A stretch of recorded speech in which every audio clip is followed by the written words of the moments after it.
So I guess everyone can hear me because I don't see any hands. Now, this talk is supposed to be about copyright versus community. And I will talk about that. But I found out after I got here that if I only gave that speech, it would be missing an important opportunity. I'm told that there is a strong free software movement here. But it has not yet succeeded in kicking the proprietary software out of this university. So that means I need to give it an impetus. I need to give a boost to the battle here, because that's what needs to be done. This school, like all other schools, should teach exclusively free software. So I am going to have to start by saying something about that. Which means I need to start by explaining what free software means.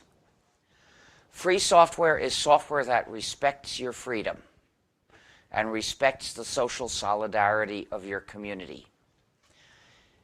It's a matter of freedom, not price. So to understand the word free in free software, think of free speech, not free beer.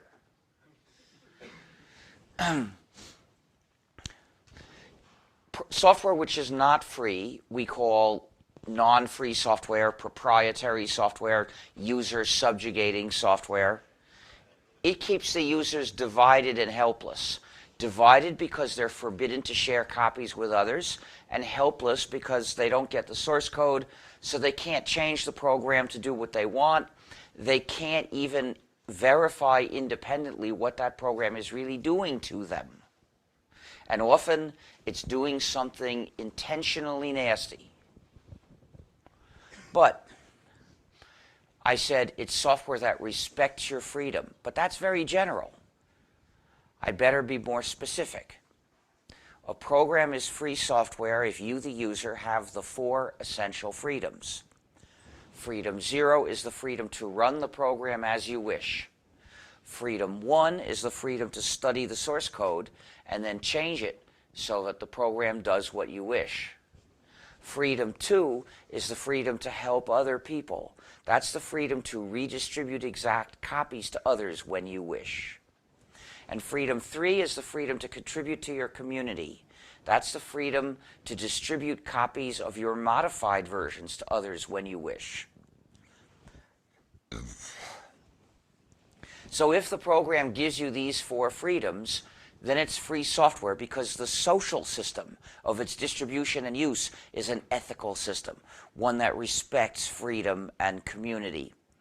But if one of these freedoms is missing or insufficient, then the program is proprietary software because it imposes an unjust social system on its users.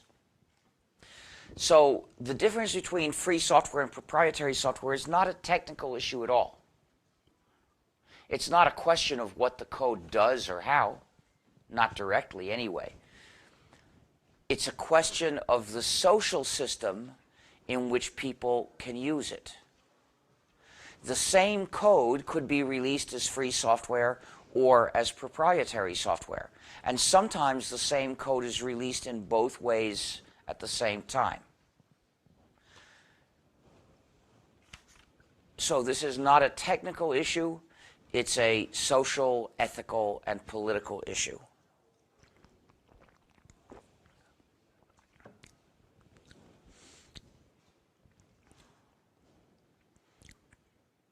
I really dislike that one.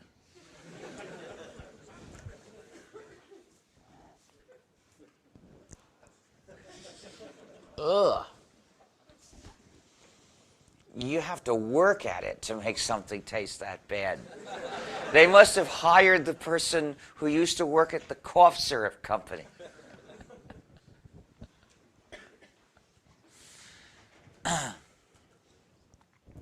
So, where was I? Yeah. So, developing a free program is generally a contribution to society. More or less of a contribution depending on all the details. But developing a proprietary program is not a contribution, it's an attack. The proprietary program functions socially as a trap. If it has any convenient features, those are the bait for the trap. They attract people who aren't wise to surrender their freedom and become users of this program. So they don't make it better, they only make it worse and more dangerous. So if you have a choice of developing a proprietary program or doing nothing at all, it's much better to do nothing at all, because that way you don't do any harm. Developing a proprietary software package is harm. It's much better not to do it, even if you don't do anything else instead. So the goal of the be free so that all users of software can be free. But why define free software this way? Why are these four freedoms the essential ones? Each one has a reason. Freedom 2, the freedom to help other people, the freedom to redistribute exact copies, is essential on fundamental moral grounds so that you can live an upright, ethical life as a good member of your community. If you use a program that lacks freedom number 2, then you are in danger of falling into a moral dilemma. At any moment, whenever your friend says, "That program is nice, could I have a copy?" in that moment, you will face a choice between two evils. One evil is to give your friend a copy and violate the license of the program. The other is to refuse your friend a copy and comply with the license of the program. If you are in the dilemma, you ought to choose the lesser evil, which is to give your friend a copy and violate the license of the program. So what makes this the lesser evil? Well, if you can't avoid doing wrong to somebody or other, the least bad is to do it to somebody who deserves it because he has done wrong. Now, we can assume that your friend is a good friend and a good member of your community and normally deserves your cooperation. By contrast, the developer of that proprietary program has deliberately attacked the social solidarity of your community. So if you can't help doing wrong to one or the other, do it to the developer. However, being the lesser evil does not make it good. It's never good to make an agreement and break it, not even when the agreement is inherently evil and keeping it is worse than breaking it, as is the case here. Still, breaking it's not good. And if you give your friend a copy, what will she have? She will have an unauthorized copy of a proprietary program. And that's something rather nasty, almost as nasty as an authorized copy would be. So when you have fully understood this dilemma, what should you really do? You should make sure you never fall into it. I know two ways to do that. One is, don't have any friends. That's what the proprietary software developers implicitly have in mind for you. The other way, my way, is reject proprietary software, specifically reject software without freedom too. So if somebody offers me a program, no matter how attractive it might be, on the condition that I refuse to share it with you, I tell him, my conscience does not permit me to accept that nasty condition. So take your program out of here. I refuse to promise not to share software with you. And you should refuse to promise not to share software with others. Reject software that denies you fundamental freedom too. And reject also the propaganda terms that the proprietary software developers use to demonize the practice of helping other people. Terms like pirate, for instance. Excuse me. So when they call the people who share copies pirates, what are they saying? They're trying to make us accept, without even judging the question, that sharing with other people is the moral equivalent of attacking a ship. And nothing could be more false than that, because attacking ships is very bad, but helping others is good. So don't call them by the same term. Don't call sharing, quote, piracy, unquote.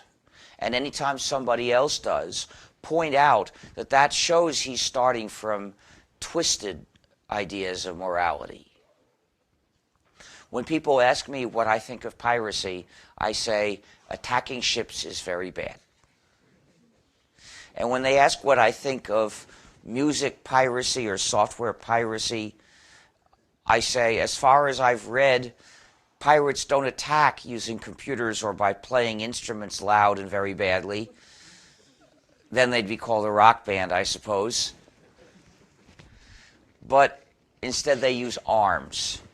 So their piracy is neither software piracy nor music piracy. It's just piracy. So the point is, I refuse to use their propaganda term with their meaning. You've got to pay attention to this, because if you accept the enemy's propaganda terms, you support their position every time you use them. So that's the reason for freedom 2, the freedom to help others, the freedom to redistribute exact copies when you wish. Freedom 0, the freedom to run your copy as you wish, is essential for a different reason, so that you can control your computing. There are proprietary programs whose licenses restrict how you can use authorized copies. For instance, there is a program for running websites whose license forbids using it to publish anything that criticizes the developer. In this case, a proprietary program literally takes away your freedom of speech. So, freedom 0 is obviously essential in order to control your computing. But freedom 0, the freedom to run the program as you wish, is not enough, because that's just the freedom to either do or not do whatever the code of the program permits. And that means the developer continues imposing his decisions on you, not through a license, but instead through the code. However, the result is the same. You don't control your computing, he controls it. So you need freedom 1, the freedom to study the source code and change it to make the program do what you wish. This way you decide, instead of letting him decide for you. If you don't have freedom 1, then you can't even tell what the program really does. And a lot of these programs have malicious features designed, for instance, to spy on the user, restrict the user. There are even backdoors to attack the user. And not just in obscure, hardly known programs from little companies. One example of a proprietary program which has all 3 of these malicious kinds of features that you may have heard of is called Microsoft Windows. People have found spy features in it. Of course, the digital restrictions management or digital handcuff features, which restrict what the user can do with his own files in his own computer, those you see. But you don't see the back doors. However, we have discovered 2 backdoors in Windows. One of them allows Microsoft to forcibly install changes in software whenever it wishes. Any software in the machine, Microsoft can change. So anything malicious that Windows does not have today, it could have tomorrow. But that's not the only example. Apple products are really malicious. The Macintosh has digital restrictions management, but the iGrown and the iBad get even worse, because there Apple has seized power that people otherwise have not been willing to give to anybody over their computers. Apple controls what programs the user can install. Programs can't be installed in those computers, the iGrown and the iBad, unless Apple gives permission specifically for that program. An advance in tyranny. Even worse than what Microsoft does. And then there is the Amazon swindle. Well, its official name is the Kindle, which reflects the purpose of this so-called e-book reader, namely to burn our books. It spies on users because the only place they can buy modern, still copyrighted books is from Amazon, and Amazon keeps track of what books a person buys. So Amazon has a list. Amazon forces the users to identify themselves. So Amazon has a list which of basically of all the books everybody has bought. This list is so dangerous it can't be allowed to exist anywhere. Now, I don't have to claim that, I don't have to bring up the question of how trustworthy Amazon is in particular. There is no one in the world that we would dare trust that list to. Now, to attack your freedom to give away books, lend books, and sell books, there are digital restrictions management features. And then there's the back door. We found out about this back door because Amazon used it. Amazon used it to remotely erase all the copies of a particular book that people had bought from Amazon. If there were any unauthorized copies, they may have survived. These were the authorized ones. And the book that Amazon chose to demonstrate the Orwellian nature of this product was 1984 by George Orwell. So this is not a rare, hardly heard of practice. This is the norm. Developers, once they're given the unjust power that proprietary software gives them, they constantly face the temptation to use it to hurt the users in some other way. So what do you do about that? You don't let them have that power in the first place. But even if the developer has the best will in the world and never makes any decision about the code except to serve the users, the fact is he's still going to make mistakes because he's human. The developers of these programs without Freedom 1 are human, so they make mistakes and their code has bugs. And the user of a program without Freedom 1 is equally helpless facing an accidental error as facing a deliberate malicious feature. If you use a program lacking Freedom 1, you are a prisoner of your software. Now, we free software developers are human too, and our free software code also has mistakes, also has bugs. But if you find a bug in our code or anything in our code that you don't like, you are free to change it because we did not make you a prisoner. We can't be perfect. We can respect your freedom. So Freedom 1 is essential, but it's not enough because that's the freedom to personally study and change the source code. That's not enough because there are millions of users that don't know how to program, and they're not in a position to exercise Freedom 1. But even for programmers like me, Freedom 1's not enough because there is so much software in the world. There's so much free software already that no user is capable of personally studying the source code of all the programs she uses and then personally writing all the changes she might want, because that's more work than one human being is capable of doing. So the only way we can fully have control of our computing is by working together.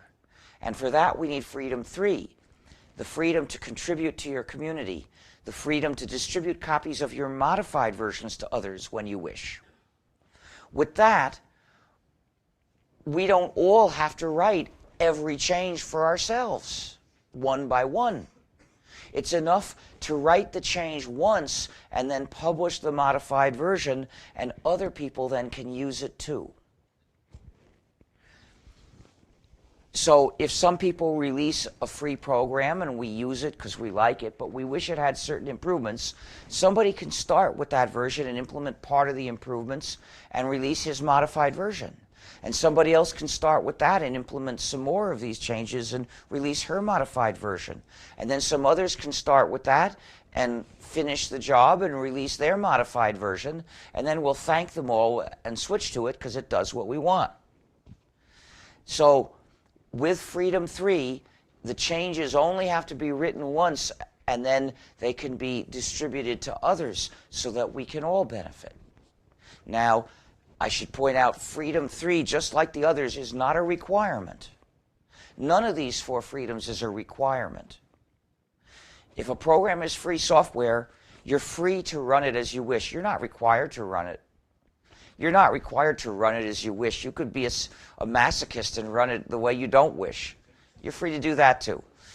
Freedom 1, the freedom to study and change the source code, you're not required to. You can just run it without ever looking at the source code. You don't have to exercise Freedom 1. And Freedom 2, the freedom to redistribute exact copies, well, you're not required to. The point is you're free to do so if and when you wish.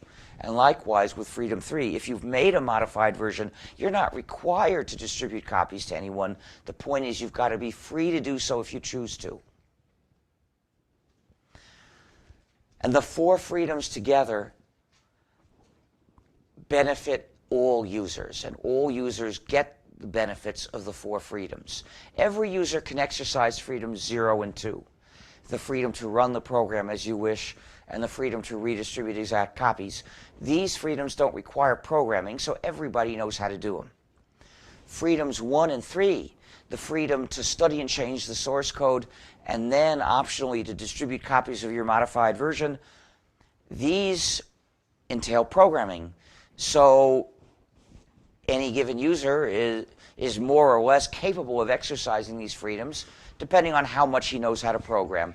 And of course, most people don't learn how to program, so they can't directly exercise these freedoms. But when others who do know how exercise these freedoms, and when they publish their modified versions, everybody can then install them or not, as they wish. And so we all get the benefit of living in a community where everybody has these freedoms. And the 4 freedoms together give us democracy. A free program develops democratically under the control of its users, because every user is free to participate in society's decision about the future of the program, which is simply the sum of all the users' decisions of what to do with it. By contrast, a proprietary program develops under the dictatorship of its developer. The developer has sole control, total control. So in effect, the program is simply an instrument to give him power over the users. And most of the time, that's all he wants anyway. He doesn't care about the program as such. He only cares about the power it's going to give him over some people, so he can then bully them, exploit them, and abuse them. So society has a choice to make. On one side, we have individual freedom, social solidarity, and democracy. And on the other, we have the dictatorship of whoever controls the program, and the users have to live under the unjust power of whoever has that control. Society must choose free software, and get rid of non-free software. And schools must play their part. Schools must teach exclusively free software. And there are 4 reasons for this. The most obvious is to save money, because even in wealthy countries, the schools don't have enough money. So they shouldn't waste a part of their limited budgets paying for permission to run a non-free program. Now, this reason is obvious and superficial. Even people who don't really understand what free software is all about, who think it means gratis software instead of freedom-respecting software, they'll still see the benefit of saving money. But on the other hand, if they don't understand what the issue's all about, they'll never get the point. So it's really important not to focus mainly on this benefit. This is sort of the thing to attract people's interest so that they can find out what really matters. And besides, there are some proprietary software developers that have a habit of eliminating this reason by donating gratis copies of their non-free software to schools. And why do they do that? They're trying to use the schools as instruments to impose dependence on society. Here's how their plan works. They give these gratis copies to the school, and the school teaches their students how to use them, and they develop a dependence. And then they graduate. And after they graduate, the same developer does not give them gratis copies. And they go to work for companies. The developer does not offer those companies gratis copies. So the idea is if the school will go along with this and will direct its students down the path of dependence, then they can draw the rest of society along with them. Exactly. This is like giving the school gratis needles full of drugs, saying, inject these into your students. The first dose is gratis. Once you're dependent, then you have to pay. The schools would reject these addictive drugs, and they should reject the gratis copies of non-free software just as they'd reject the paid-for copies of non-free software, because the school has a social mission, and that is to educate the next generation as good citizens of a strong, capable, cooperating, independent, and free society. And in computing, that means teaching people to be free software users, teaching them how to be citizens of that society. So schools must completely refuse to teach their students how to use proprietary software, because that is spreading dependence. But there's a deeper reason. For the sake of the education of the best programmers, the natural-born programmers, the people who 10 to 13 years old are fascinated and want to learn everything about how the software does what it does. Because when these people ask the teacher, how does this program do this? If it's proprietary, the teacher can only say, I'm sorry, it's a secret. We're not allowed to find out. And that means education cannot even begin. But if it's free, the teacher can explain as much as he knows and then say, here's the source code of this program. Read it and you'll understand everything.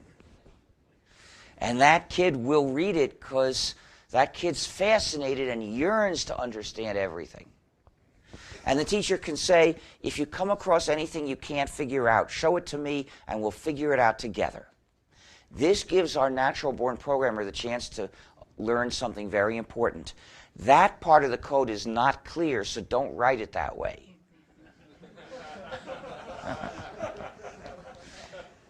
You got to learn a lot of those to become a good programmer in practice. You see, the natural-born programmers don't have to be taught to program. They just have to read a manual and they say, oh, of course, that's what programming is. But programming well is something else. The way you learn to write good, clear code is by reading lots of code and writing lots of code. Only free software gives you the chance to read lots of code of real programs that people really use. And only free software gives you the chance to learn to write code well for large programs, because the way to learn to write the code for large programs is by starting small. But that does not mean writing small programs, because in small programs you don't even begin to encounter the difficulties of large ones. So the only way you can start small is by writing small amounts of code for large programs, obviously existing large programs. And only free software gives you the chance to do that. This is how people have to learn to be programmers who write code for large programs and do a good job of it. Any school that wants to offer this opportunity, and that means any school at least that's teaching students above age 10, had better be a free software school so that the students have a chance. But there's an even deeper reason. For the sake of moral education, education and citizenship. Schools must teach not just facts and skills. They must teach the spirit of goodwill, the habit of helping other people. So every class must have the following rule. Students, if you bring software to class, you may not keep it for yourself. You must share it with the rest of the class. And you must present the source code too, in case someone would like to learn, because this is a place where we share our knowledge. However, the school has to set a good example by following its own rule. The school also must share copies with the rest of the class, and that must include the source code. The school must only bring free software to class. This university must only teach free software, which means you have work to do. You've got to get this university to stop running proprietary software for the use of its students. Stop asking them to ever run any proprietary software. Because anytime it does that, it betrays the social mission of the school. Proprietary software is the enemy of the spirit of education. It should never be tolerated in a school. So how do you get there? Well, the first step is join up and work together. Don't just do it by yourself. Look for every ally you can find. Always raise the issue in moral terms. Don't let other people sidetrack you into superficial side issues only, because there's something more important at stake here. And as a student, there's something you personally can do. When you go into the first meeting of a class, ask during the class, Professor, will this class expect me to run any non-free software? And if the answer is, if it's not clear, then discuss it to find out. But if the answer turns out to be yes, then say, still, in the class, my conscience does not permit me to use non-free software. Can we please work out a way I can demonstrate my knowledge of the material of this class using free software, and I don't mind if it takes me extra time and extra work, because I'm willing to make that sacrifice to do things right. It's hard for a teacher to say no to a student who's asking for the permission to do extra work.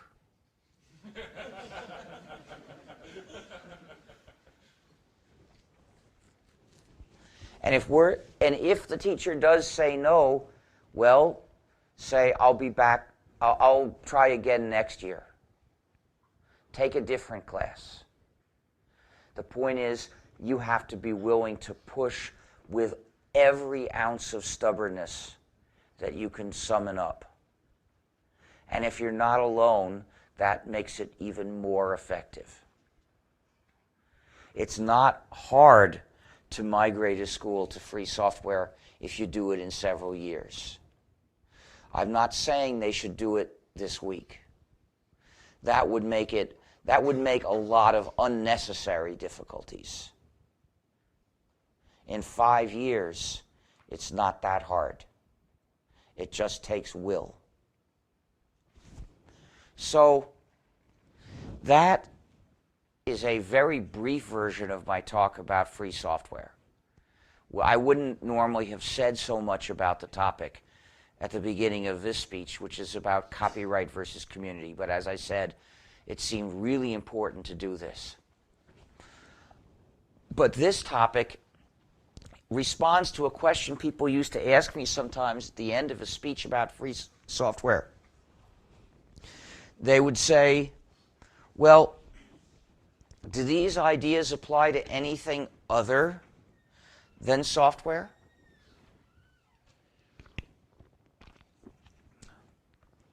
Like, what about hardware? Should hardware be free too?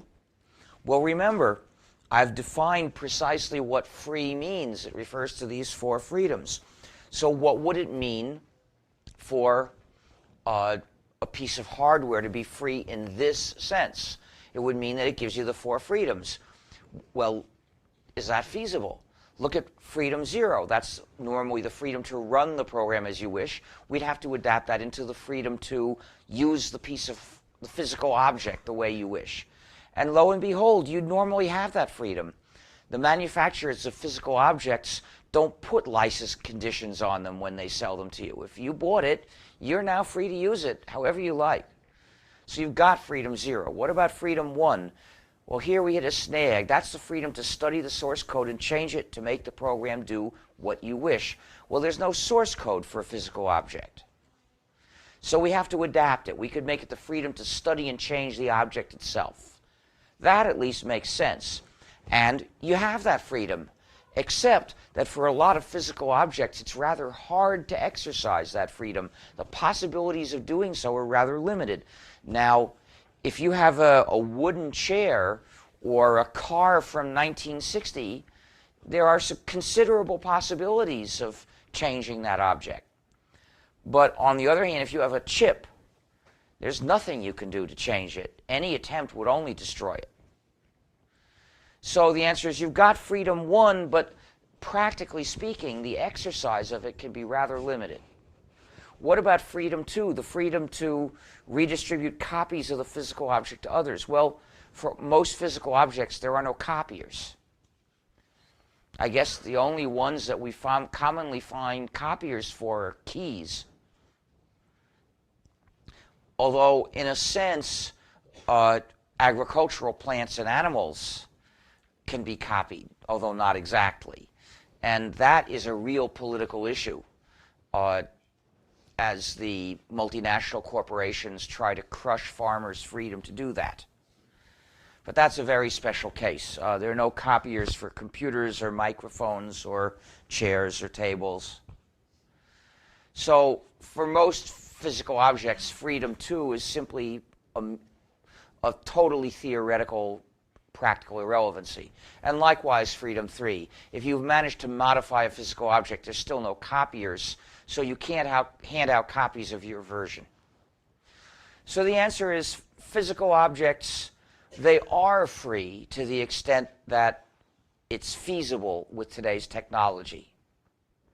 And the issue doesn't really exist. But there are other things which we can copy and modify.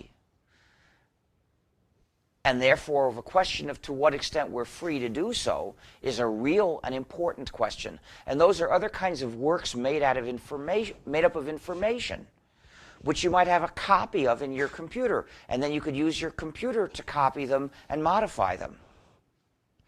So that's the issue I'm speaking about. Now, for the most part, if you don't have these freedoms for something other than software, that's because copyright law took them away. So the same question, should you be free to do these things with your copies of published works, can be phrased from the other direction as what should copyright law say about them?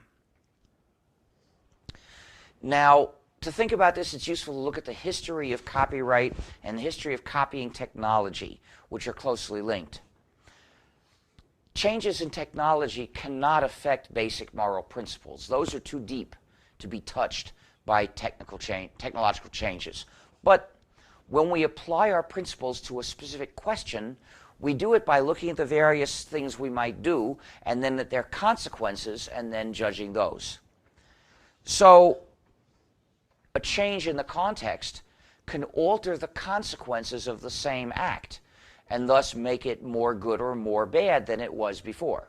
For instance, if we could reliably resurrect the dead, then murder wouldn't be so bad.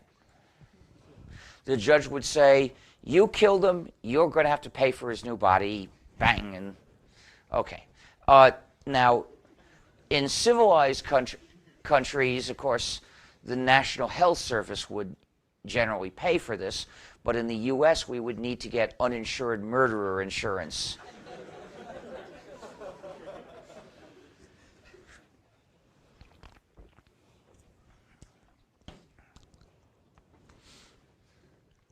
So, let's look at the history of copying technology. Copying began in the ancient world, where it was done with a writing instrument on a writing surface. You would read some of the book and then you would write a copy of that. This technology was very inefficient, but it had certain other interesting characteristics. First of all, it had no economy of scale. To make 10 copies would take you 10 times as long as making one copy. Second, it required no special equipment other than the equipment for reading and writing. Third, it required no special skill other than literacy itself. The result was a decentralized production of copies. Copies of any book would be made wherever there was a copy and somebody wanted more. Actually, ancient scribes typically were illiterate. I doubt that. It may have been true somewhere, but I'm skeptical. That's a pretty well known. I am. Typically, they knew what a letter A was, they knew what a letter B was, but they didn't know what the joined. May have been true somewhere. May have been true somewhere. But I'd be interested to see what you can show me about that. But in any case, anyone who did know how to read could also copy just as well as anyone else could. Now, in the ancient world, there was nothing like copyright. If you had a copy of a book and you wanted to copy it, no one was going to try to stop you, except in the case where the local ruler didn't like what the book said, in which case he might do all sorts of horrible things to you, which was not exactly copyright, however, but censorship, something that has been closely related to copyright. However, then there was a big advance in copying technology, the printing press, which made copying a lot more efficient, but not uniformly so. Because in the ancient world, mass production copying and one-off copying were both slow. Well, with the printing press, mass production copying got a lot more efficient, but making one copy at a time didn't get any more efficient because it was faster to do that by hand than with the printing press. So the printing press, it turns out, had an economy of scale. To set the type took a lot of time, but then you could quickly make many identical copies off that. Also, the press and the type were expensive equipment that most people who could read and write did not own. And the skill to use it was different from the skill of reading and writing. So most literate people didn't know how to run a printing press. The result was centralized production of copying. So copies were made of any given book were made in a few places, and then they were transported to places somebody might want to buy them. For the first few centuries of printing, a large fraction of books were still made by hand, by writing them. They were either done for very rich people or to show how rich they were, or by poor people, because as the song goes, time ain't money if all you got is time. I'm still waiting for that song to become popular again. I thought it would be this year. Well, maybe it still will. So there were poor people who couldn't afford to buy a printed copy, but they had the time on their hands to write a copy. Now, copyright began in the age of the printing press. Copyright in England started as a system of censorship. That is, in order to get permission to print a book, you'd have to apply to the government, which would, and if it approved the book, it would give a perpetual monopoly to one publisher. However, and this was, I think, 1550 something, but the system of censorship eventually became obsolete and was allowed to lapse in the 1680s. And the publishers wanted their monopoly back, but what they were able to get was something different because people had a bright idea of giving the copyright to the author instead. And the idea arose that copyright could be a system to encourage writing.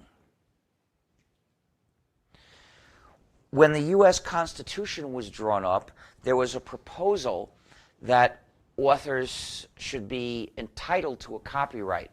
This was rejected. What was adopted instead says, Congress shall have the power to promote the progress of science and the useful arts by reserving to authors and inventors for a limited time the exclusive use of their respective writings and discoveries. Now, we can see a few things from this. First of all, the Constitution does not require any system of copyright. It doesn't say that authors shall have this exclusive use. It just says Congress has the power to do it if it wishes. It's not required to. Second, the purpose is clearly stated. It's not for the benefit of copyright holders. It's to promote progress, which is a benefit for the public. And the third point is that copyright has to last for a limited time. Ever since that decision was made, the publishers have been trying to convince us to forget it was made. But copyright in the age of the printing press operated as an industrial regulation on publishers controlled by authors and set up to provide benefits to the public. It operated as an industrial regulation because it only restricted the things that publishers could do. Sorry, it only restricted the things that if you did them made you a publisher. It didn't restrict the things that ordinary readers did. And people kept on making copies by hand, but nobody tried to stop them using copyright law because it was supposed to be an industrial regulation. As a result, it was uncontroversial, easy to enforce, and arguably beneficial. It was uncontroversial because the readers had nothing to complain about. They were not being restricted in anything they could do. They had nothing to object to. It was easy to enforce because it only had to be enforced on publishers. And it's easy to find out who's publishing a book. You go to a bookstore and you say, where do these copies come from? It doesn't require invading everyone's home and everyone's computer. And it was arguably beneficial because the public, according to the traditional U.S. understanding of copyright law, traded away part of its natural rights to copy anything and in exchange received benefits, the benefits of more writing. Now, trading away the freedom to copy was no loss to people who didn't have the means to copy. And that's what made the copyright bargain, as it was generally called, a positive deal for the readers. They were trading away notional freedoms that they had no ability to exercise. So practically speaking, what they lost was of no use to them. And if we were still in the age of the printing press, I don't think I would be making a fuss about it even now. but the printing press technology is gradually giving way to another advance in copying technology, digital information technology, which makes it a lot easier to copy and manipulate information. It's a further advance beyond what we had in the age of the printing press.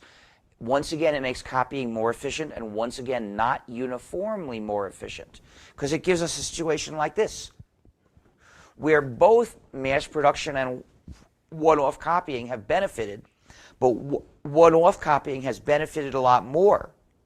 So now the difference between them is not so much, which means that qualitatively this is more like the ancient world, where making one copy at a time was feasible compared with mass production. Now, it's true that making copies one at a time is often not quite as cheap as, per copy as mass producing them. For instance, one-off CDs cost more than mass-produced CDs, and they're less robust, but they're cheap enough that hundreds of millions of people can make them. So the result is that the freedom that we used to trade away and not miss it, now we can exercise it, and we want to. So we must have it back. So what would a democratic government... So effectively, this means that even if copyright law's text had not changed at all, its effect would be different. It used to have the effect of an industrial regulation because it only restricted publishers. But now that we all have the means to copy, it has turned into a restriction on each and every person. So it's no longer uncontroversial, it's no longer easy to enforce, and it's no longer beneficial. It's no longer uncontroversial because the readers are being restricted and they don't like it. It's no longer easy to enforce because it's no longer just to be enforced on publishers. To enforce copyright against each and every one of us leads the enforcers to plan to invade our homes and our computers, and they keep finding new ways to do this. And it's not beneficial because the freedom that we traded away is now too useful. We've got to have it back. So what would a democratic government do? It would change this. It would say, we've given the publishers effectively too much power over the general public. This has got to be fixed. The copyright powers have got to be reduced. We can gauge the lack of democracy around the world by the tendency in almost every country to do the exact opposite. To make copyright stricter, more powerful as a restriction on the public than it was in the age of the printing press. This can be seen in the dimension of time. In the US, the duration of copyright has been extended several times in the past decades. The last time was in 1998, when copyright was extended by 20 years on both past and future works. Now, it's hard to understand. Supposedly this was done, and the law says that its purpose is to make more of an incentive for the production of new works. But how extending the copyright on past works could motivate the authors of the past to write more back then is hard for me to grasp. And even if they have a time machine, it seems they haven't used it, because our history books don't record that there was a big burst of writing activity starting in 1923 because the authors of the time just found out that their copyrights would be extended in 1998. Now, extending the copyright on future works is not quite so absurd. It's at least conceivable that somebody might be motivated to write something or paint or sing something because of 20 more years of copyright, but only if this person is quite irrational. because the discounted present value of 20 more years of copyright, perhaps a century in the future after you're dead, is so small that it's not going to motivate a rational person to change any decision. So what was the real reason for this law? All that was just bullshit excuses. As we know, Congress sells laws to companies that are willing to pay enough. And companies like Disney were aware that they had lucrative monopolies that were scheduled to end, like the monopoly on the character Mickey Mouse. The first film in which Mickey Mouse appeared was going to go into the public domain soon. Disney has got a lot from the public domain and intends never to give anything back. So it paid for a law to extend its copyrights by 20 more years. And I suppose probably some other companies paid for it too. So the movie companies say they want perpetual copyright, but even they can't, they don't have the power yet to get an amendment passed to the Constitution. So they worked out another way to get the same effective result: perpetual copyright on the installment plan. Every 20 years, extend copyright by 20 more years so that no copyrights will ever expire, but no copyrights are nominally perpetual. At any given time, for any given work, there's a date when it will supposedly go into the public domain. But that date is like tomorrow, it never comes. By the time you get there, they will have postponed it. And so we can expect that in 2018 or so, there will be an attempt to add 20 more years if we don't stop them. Well, time's one dimension, but what about breadth?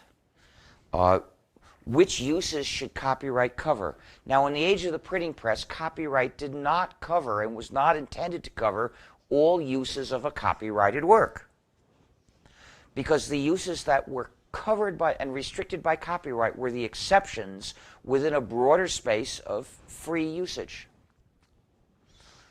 However, the publishers have looked at digital technology and they recognize in it the opportunity to impose on us a pay-per-view universe. And they're trying to do that with DRM, Digital Restrictions Management. So these are the malicious features that restrict what people can do with their own files in their own computer. The first place the public saw this was in movies, because the movie on a DVD is stored in an encrypted format, which was originally a secret. The purpose of the secret was to restrict the public. It was a conspiracy of companies to restrict the public's access to technology, and they made everyone who wanted to manufacture a DVD player agree to build it to restrict the public just like all the other DVD players. And originally this conspiracy worked fine for them, but then people figured out the format and released a free program capable of decrypting the movie so you could actually watch the movie on the DVD using free software.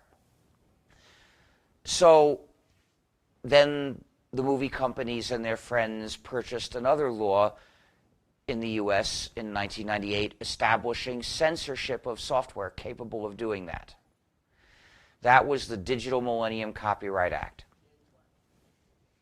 I couldn't hear you. Yeah. Well, he's the first so-called Democrat that was so right-wing I couldn't support him.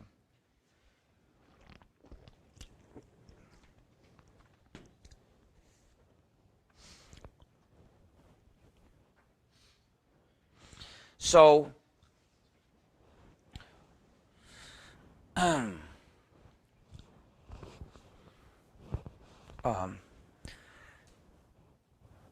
that those laws have been extended to many other countries. The U.S.'s highest priority in trade negotiations is to impose censorship on other countries.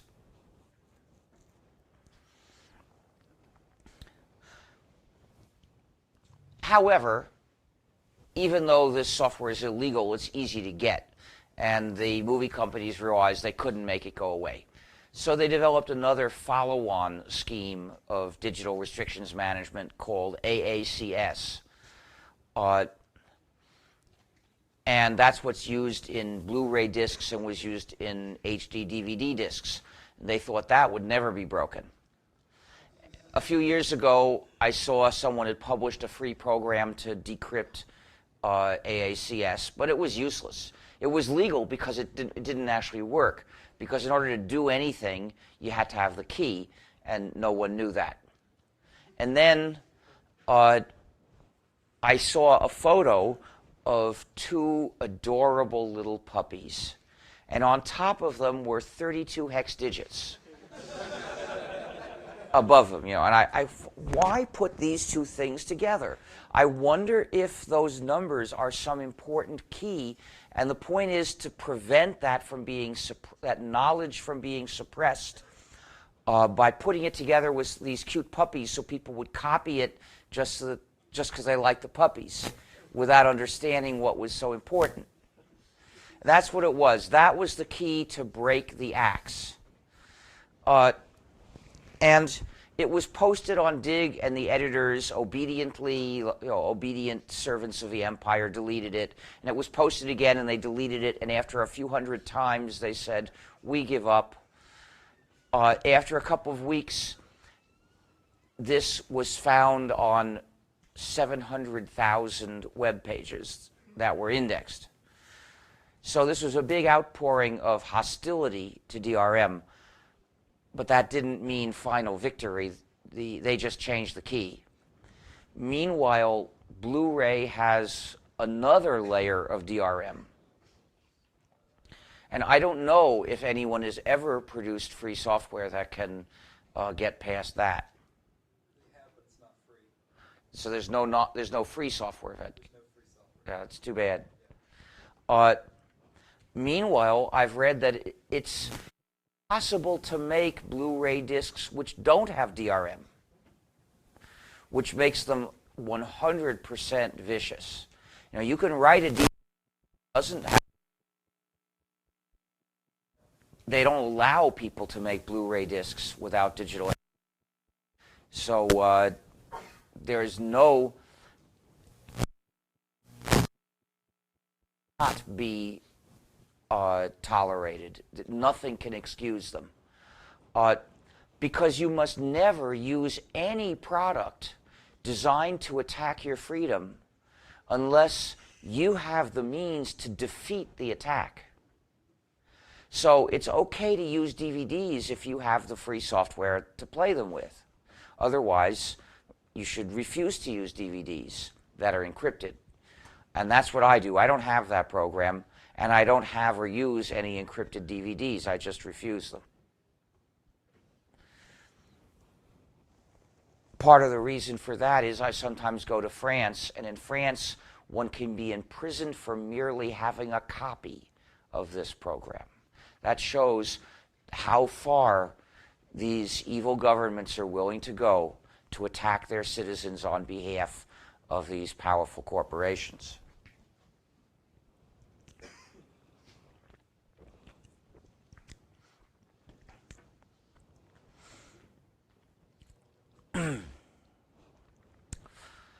So that's the situation with video. But we've also seen DRM in music. Starting about 10 years ago, things came out that looked like compact discs, but they didn't fit the specs for compact discs. They weren't written right. So we referred to them as corrupt discs. And they were being written wrong so that computers couldn't read them. That was the goal. So we had to be on the lookout for these and warn people not to buy them. But in some countries, they have to be labeled differently. If they were not written as regular compact discs, they couldn't use the compact disc logo. So they had a different symbol which says copy control. I once gave a speech on this topic in Spain. I'd been invited by a regional government agency. So, of course, afterwards they gave me some books and some records from their region. And one of the records was by a musician I'd heard of, so I wanted to play it. But fortunately, before I opened the package, it said, copy control. This record can be played on Windows and Macintosh systems. In other words, only with proprietary software. So I handed it back and I said, here you see the face of the enemy. Please take this back to the store because they don't deserve to keep your money.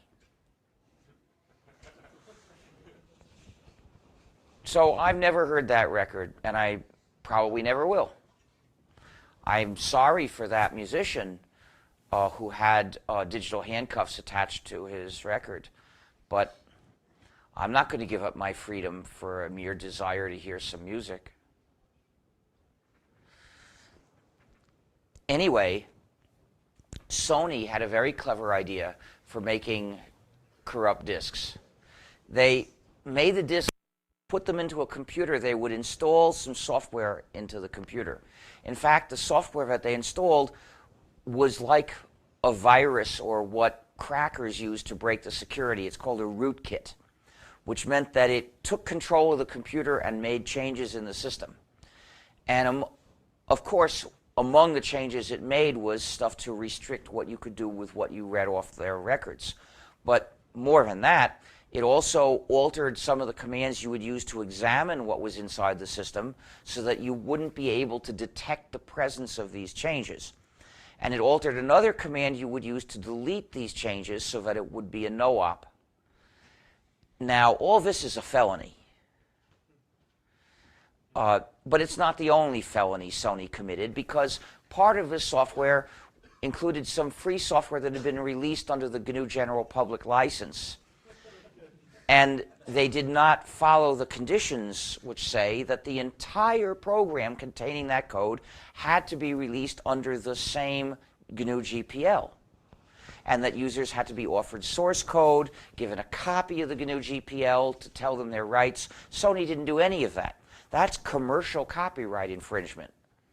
A bunch of them could have gone to jail for this, but they were never really in any danger because the prosecutors understood that the purpose of laws is to subject us to the megacorporations, not to limit them. So they were never prosecuted, but people did sue them. Unfortunately, the people who were angry focused their condemnation not on the malicious purpose of this feature, but only on the other nasty things that Sony used as part of the means to achieve that malicious purpose.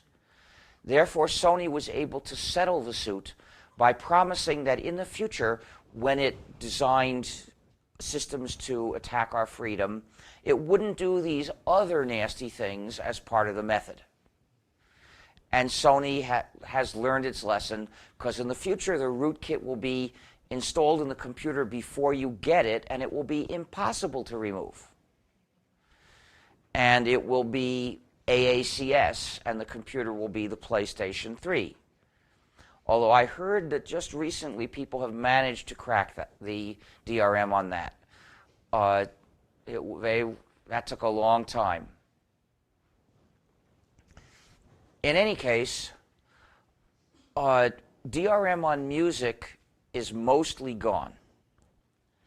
Now, I'm told that this happened because the major record companies signed a deal with Apple, and they didn't understand how bad it was going to be for them.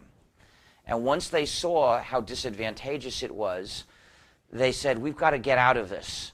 But the only other way they could sell any music, not through Apple, was to do it without DRM. So they said, oh, well, we hate to do it, but we'll do it. And they tried it, and it wasn't so bad, so they did it. It got them out from under the control by Apple that they found so painful. So Apple wants to claim credit for this. it may be indirectly responsible, but not in a way that does it any credit.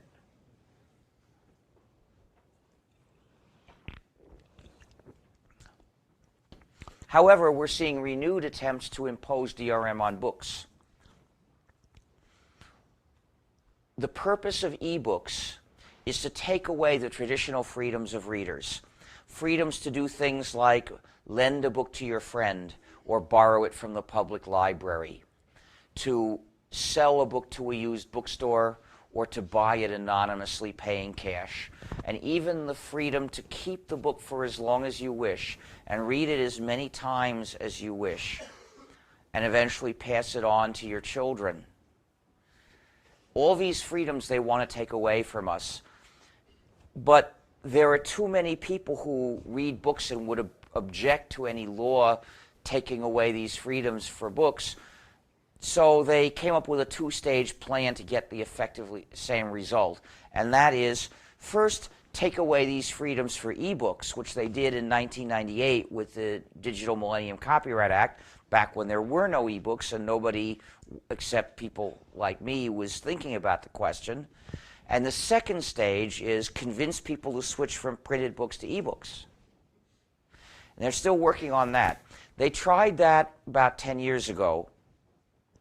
There was tremendous hype about ebooks. It had to be funded. So I'm sure there was an organized PR campaign to convince everyone that they would read ebooks. And then they started actually publishing the ebooks. And one publisher had an idea that it could start off its line of encrypted user-restricting ebooks with a bang if it started with a biography of me.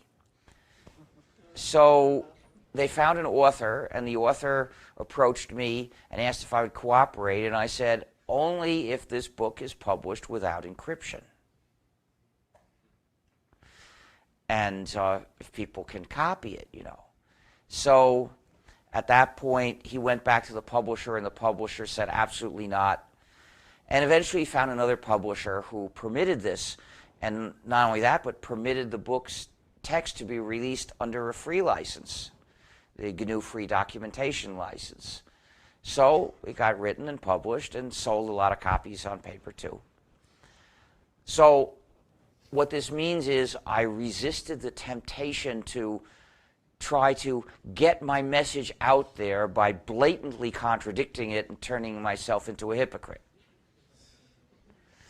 And when I put it that way, it sounds obviously stupid. But so many people give in to that temptation. You've got to remind them, you're not going to persuade people by acting like a hypocrite.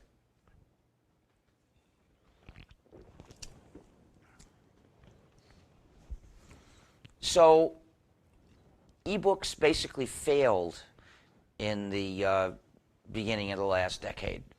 And I said, they're going to try again. And that's what is happening with the Amazon swindle and the Sony shredder and all those other malicious products. Their purpose is to take away our freedom.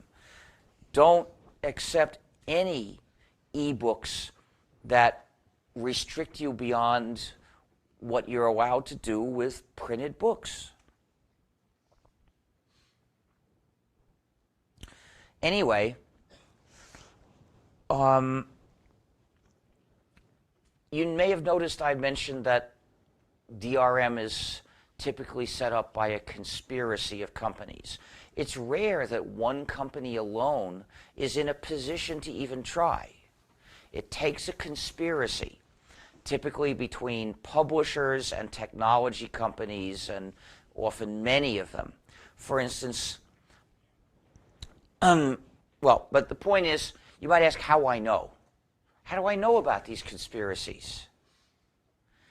They're not secret. They have websites. For instance, AACS has a website on which I read the rules that they demand manufacturers follow. In particular, one thing they said was starting in 2011, it would be forbidden to make any analog video outputs. The reason is they want to, quote, close the analog hole, unquote. Let me show you a couple of analog holes that they would like to plug, I'm sure. It also states which companies initially launched the conspiracy, and they included Microsoft and Apple and Intel and AMD and Philips and I think IBM, and I don't remember the other two. But I suppose it's still there. You see, a conspiracy to restrict the public's access to technology ought to be a felony, like a conspiracy to restrict prices. But they know that our government is on their side against us. So they have no fear at all of being prosecuted. And they just boast of their conspiracies to attack our freedom. And because DRM is typically established in such an organized way, we need to organize to fight back. So we started the Defective by Design campaign, which you can find in defectivebydesign.org. Please visit the site and join in our protests, because the mission is to show companies, some of them very large, that if they attack our freedom, if they design their products to attack our freedom, they will be hated. We need a lot of support to achieve this mission. Please visit defectivebydesign.org and sign up. Well, this is what is being done to copyright law by governments that don't care much about our freedom. But what would a democratic government do? It would reduce copyright power. Well, how? First, there's the dimension of time. Copyright lasts far too long. It should be reduced to last, I propose, 10 years from the date of publication of a work. Now, why from the date of publication? Because before the work is published, we don't have copies, so it has no effect on us what we're allowed to do with the copies we don't have. So we might as well let the author have as long as it takes to arrange publication and then start the clock. Why 10 years? Well, the publication cycle is getting shorter and shorter. Nowadays, in the US, almost all books are remaindered within 2 years and out of print within 3. Well, 10 years is more than 3 times that. So it seems comfortably plenty. But I'm not saying that 10 years is the exact right amount of time. I'm just suggesting it is a first adjustment. And then we could wait a while and adjust it up or down. And there are people who disagree with this, of course. For instance, I once proposed these same things in a panel discussion with fiction writers. And the award-winning fantasy writer to my side said, 10 years, that's absolutely wrong. Anything more than 5 years is intolerable. Yeah, it surprised me too. And the reason is I had been led astray by what the publishers say. You see, when the publishers demand more power over us, they always say they're doing it for the authors. It's on behalf of it's the authors who need to have more power. And they don't mention that almost all authors basically hand the power over to the publishers, so that the publishers really are the ones who get to exercise it. And typically, the publishers will bring out a few very famous authors and artists who, because of their fame, really do get benefits from the copyrights on their work. And those famous people say, yes, we want more power over the public, and we're invited to assume that it's the same for all the other authors and artists, but actually it's not. Actually, those same publishers are grinding them into the ground with their heels all the time. At the same time that in their name they're demanding more power over us, they're abusing them. So this writer had a dispute with his publisher. You see, his contract said that if the book went out of print, the rights would revert to him. But it appeared that his book was out of print, but the author wouldn't admit it. And the author was using the copyright on his own book to stop him from distributing copies of it, which he wanted to do so that people could read it. There were people who wanted to get his book and read it, and they couldn't get it. So he wanted to give them copies. And the publisher, who wouldn't give them copies, was using his own copyright to stop him. He realized that more than 5 years of copyright was unlikely to ever do him any good, but it could do him harm.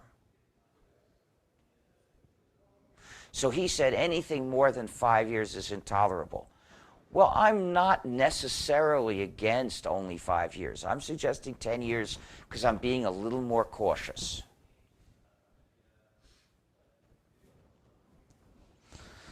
Well, that's one dimension, but what about the other, that of breadth? Which activities should copyright cover?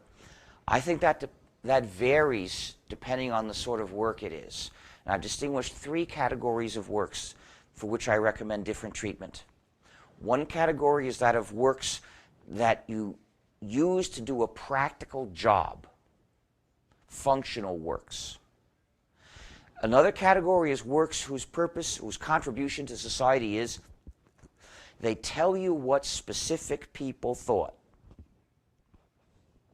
And the third category is works of art and entertainment, where the contribution that they make is in the impact of the work itself. So, for these 3 categories, I have different recommendations. The works of functional, practical use, these have to be free. And that makes sense because software is a part of this category. But there are other things in it too, like recipes. And notice how people who cook are accustomed to redistributing recipes and changing recipes, and they can distribute their changed versions of recipes. In fact, it's the same 4 freedoms that they already effectively live with. And that's no coincidence. If you use a work to do a job in your life, you need the 4 freedoms, because if you don't control the work, then you don't control your life. Freedom is having control of your own life. So these works need to be free. In addition, this category includes educational works, reference works, text fonts, and various other things you might think of. And they all must be free with the same 4 freedoms. But someone might object, but if we don't give up our freedom and let these publishers control us, then the works won't get made at all, and our life will be a disaster. So let's give up our freedom right away. Well, of course, it's never good to be in a rush to give up your freedom and panic. Because, you know, people who would like to take it away from you, they're really good at making things look bad and making you panic. But 20 years ago, we didn't have evidence to prove that they were wrong. Today we do. If we look at all the free software that we're using, it shows lots of works will get made. And then look at all the recipes which cooks are circulating. And then let's look at reference works such as Wikipedia. So we can see that, and even free textbooks are starting to exist, although that is not as advanced as the other fields. If you write anything useful as a textbook or a part of one, make it free. It's important. But there are some already. Look at freetextbookproject.org. So nowadays we can see that it isn't necessary to give up our freedom in order to have any works to use.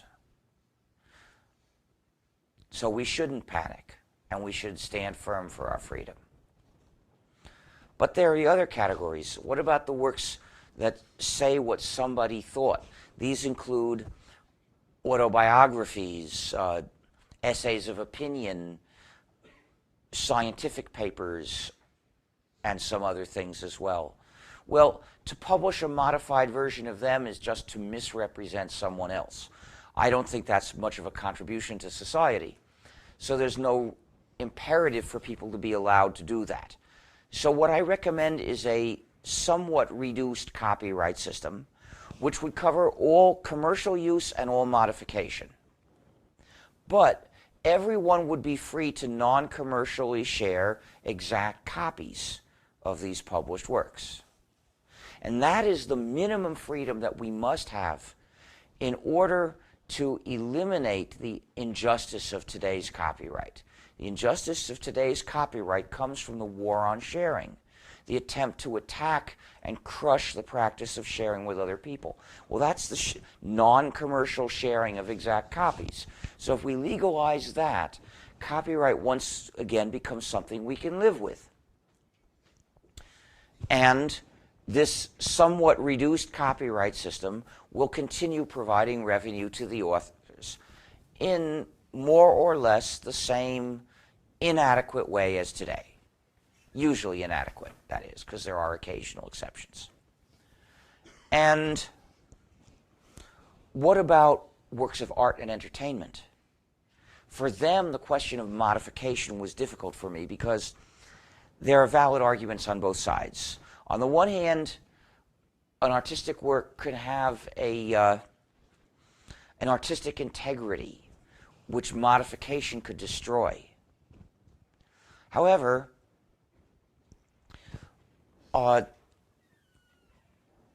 artistic integrity is much rarer among artists than they might claim. Look at how ready they are to let Hollywood butcher these works in exchange for a lot of money. But on the other hand, there are some writers who won't let Hollywood butcher their work and insist that the movie reflect faithfully the book. They may have had some artistic integrity. In any case, I think it is possible that concept is meaningful. But on the other hand, modifying an artistic work can be a contribution to art. Consider the folk process, by which a series of artists can transform a work, and this can produce something very rich and beautiful. But if we want to consider only named writers, consider Shakespeare. Some of Shakespeare's plays used stories that were copied from other works that had been published a few decades before. If today's copyright law had existed then, those plays would have been illegal, they would have been infringing, so they would never have been written. And if the copyright holders said, well, I'm glad they were never written, they would just be cheap rip-offs of our great works, then since we would not have ever seen them, we would have no basis to say with confidence that that's false. On the other hand, we do say that Shakespeare was a great writer and some of those plays were important contributions to human literature. So, how do I reconcile this? Eventually I realized that though modifying an artistic work can be a contribution to art, it's not desperately urgent. If you are using a work to do a practical job in your life, you've got to be free to change it today, if you're going to do the job today. And then you've got to be free to publish your version right away, because there may be other people trying to do the same job who would benefit from your version. But with art, it's good to be able to publish your version, but it's okay if you have to wait 10 years for the copyright to expire. 10 years is not forever. One can wait 10 years. And because it's just an aesthetic goal rather than a practical need, we can live with that. So what I recommend is, for 10 years, the same somewhat reduced copyright system that covers all commercial use and all modified versions, but we will all be free to non-commercially redistribute exact copies of any published work, which is the minimum freedom we must always have for any kind of work that is published. So that's basically what I recommend, but I do want to mention another issue, which is that of remix, which consists of taking little bits of a lot of work and a lot of different works and putting them together into something that's totally different. Now, if the purpose of copyright is to promote authorship, this just has to be legal. To let copyright restrict this in any way is to forget completely about its purpose. And the only reason that that happens is because the publishers don't care about that purpose. They don't care about promoting progress of anything. They only care about promoting their pocketbooks.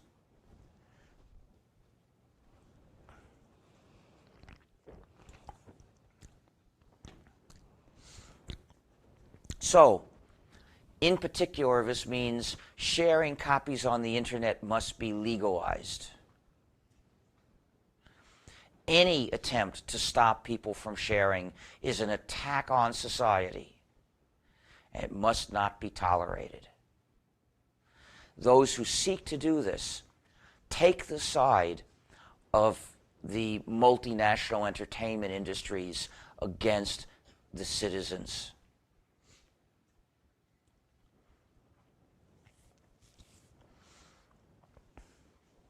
But they say, if you share, you're just stealing from the artists.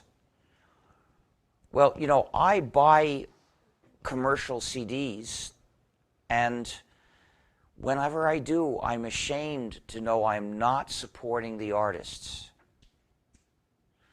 because I know they're not going to get any money from what I pay. Because the only musicians who get any money when you buy their CDs are long-established superstars and not on their early records. You see, other than that, the contracts the record companies sign with musicians are horribly exploitative. There is a fraction of the purchase price which supposedly is for the musicians, but they're never going to get it, because the contract says that the publicity and production expenses are treated as advances to the musicians, and the money you pay just goes to, quote, repay the advance, unquote, which means it goes from one account in the record company to another, but the musicians will never get any. Now, this is not just a small amount of money. I saw samples of how this would work out. A record can even go platinum without starting to give the musicians any money when it gets sold.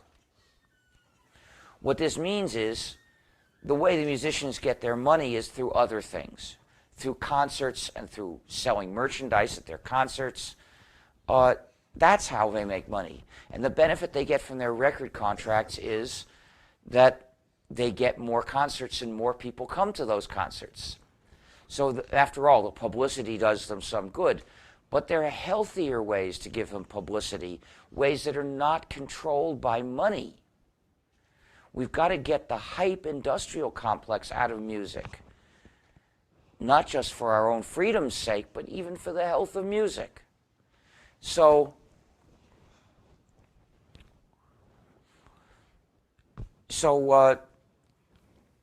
the reason why the long-established superstars get money when you buy their records, their newer records, is when the first contract expires after 5 or 7 albums.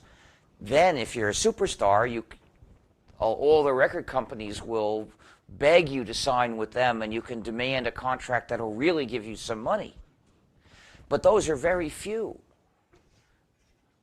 And meanwhile, the earlier records, the record company that controls them is going to keep on doing that.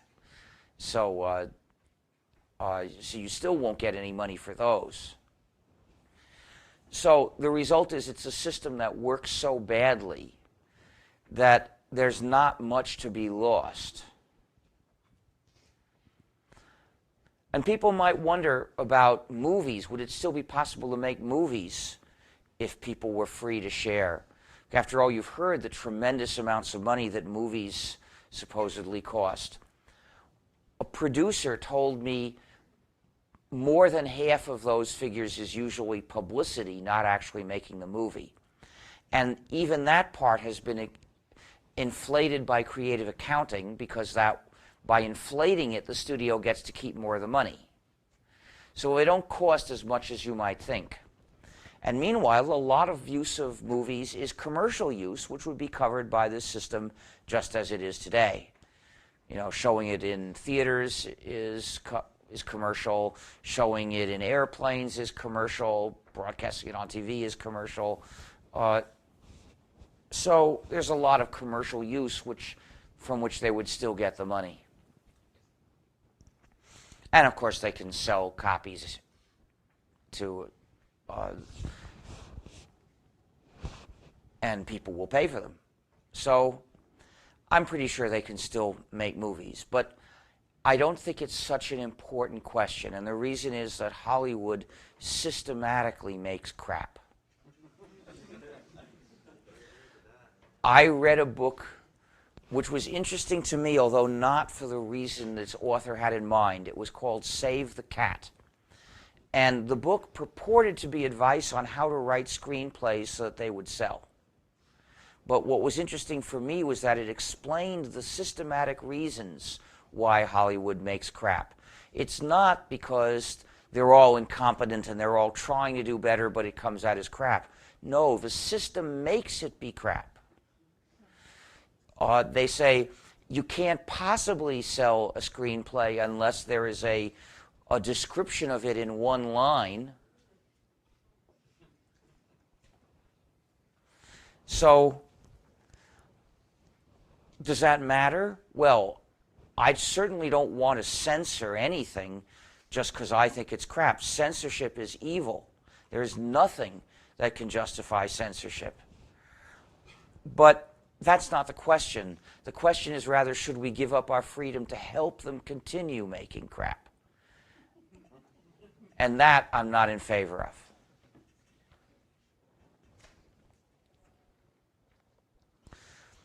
On the other hand, even if legalizing sharing doesn't make a big decrease in the support for the arts, we might want to increase our support for the arts. We might want a better system than the existing one. So I have a few to suggest.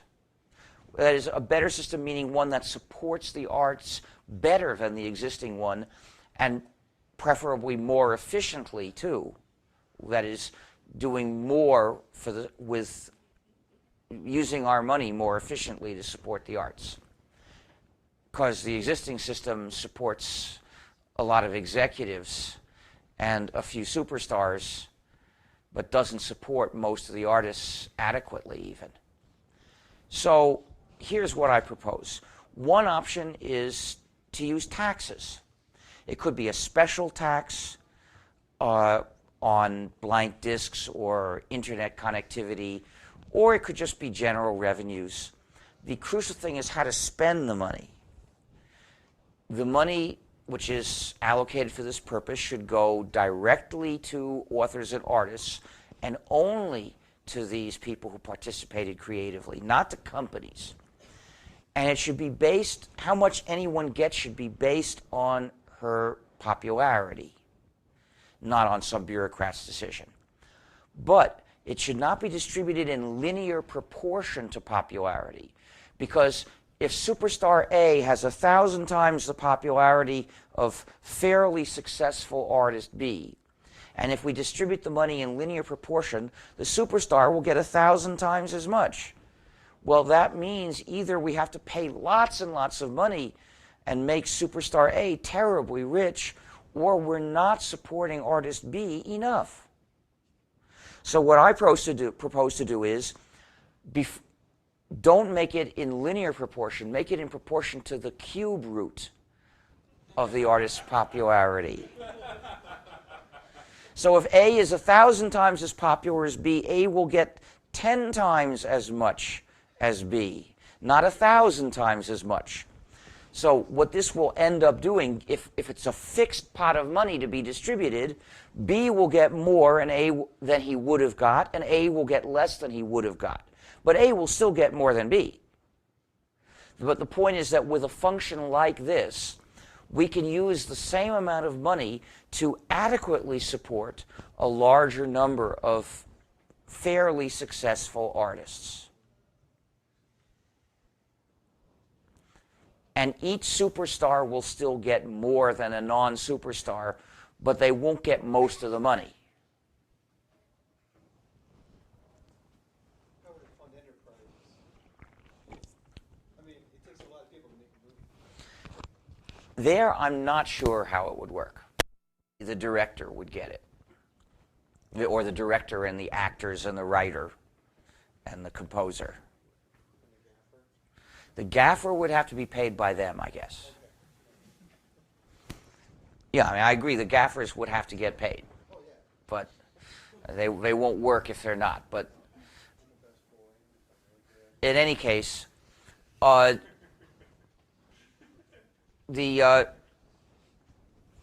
other idea is voluntary payments. Suppose, now voluntary payments actually are starting to work pretty well for supporting artists.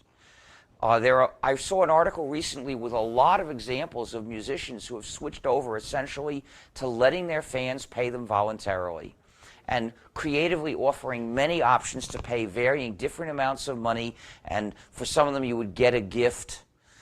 And if you pay $10,000, you might get to spend a week with them. You know, the point is they have all sorts of things you can do, and it's working. But it's working despite the fact that it's a pain in the neck. What I have in mind is to make it easier to send a small amount of money. I mean, sure, there's some people who would like to pay $100 or $10,000, and they don't mind if it's a certain amount of work they have to do. But there are a lot more people who'd be happy to pay $1. But the amount of work you'd have to go through is so much you wouldn't bother. And then not only that, but if you paid $1, they would get a half a dollar or less because these payment systems are not efficient. So what I have in mind is set up an efficient, anonymous payment system where every player has a button, and you push the button and it sends $1 to the artist that made the work you're listening to or watching or just did. And then you can push it if you like, or you don't have to. But why wouldn't you? If it's just $1, why wouldn't you? Is there anyone here who couldn't afford to send $1 once every week to some artists? What about my anonymity system? Why anonymity? What about my anonymity? Well, it should be set up to be anonymous, and the technology exists. It's a matter of deciding to put it into place. You know, the technology exists to collect tolls from your car as you drive by anonymously, too. The reason they don't want to do that is not because it's hard. I do. Yeah, I'm telling you, it was all that was worked out in the 1980s by David Chaum. And he set up a company to try to build those systems, but that's not what they chose to do because preserving people's privacy was not one of the goals. So,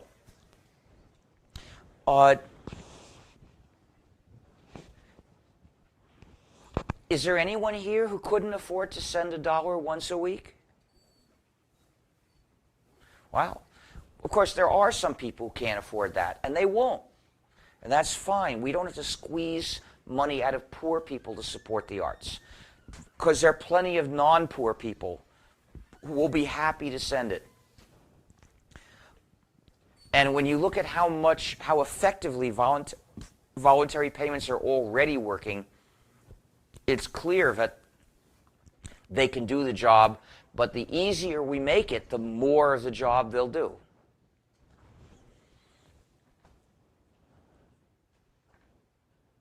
So the third idea is a way of combining parts of those two. It's called the global patronage system, and it was invented by Francis Muguet, who, sad to say, died last September. And I also contributed to it. Here's how it works. Every internet subscriber has to pay a monthly fee, which goes to the ISP, to be divided among artists. But the subscriber gets to choose how to divide a part of it. Maybe that'll be 30%. So if you paid, say, you paid your fee, well, you could divide up to 30% and among whatever works you choose, as you choose. And so that part would go to the people who made those works. The rest, plus the money of whoever didn't bother to specify how to divide up any of his contribution, would all be divided among the same people, but the explicit allocations would provide a measure of popularity for each artist, and then you take the cube root of that and use that to divide up the rest of the money. And actually the cleverest part of this was to have the money pass from the ISP to the collecting societies, which are then required to give them to the artists. And by using the existing legal relationships, it eliminates some legal obstacles to implementing the system. In any case, that is what I have to say. So now I'd like to answer questions.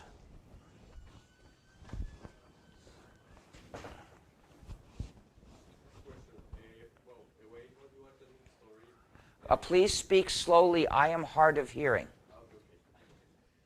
Well, the way how you tell the story is very interesting, but I see a paradigm here that for me is also very interesting.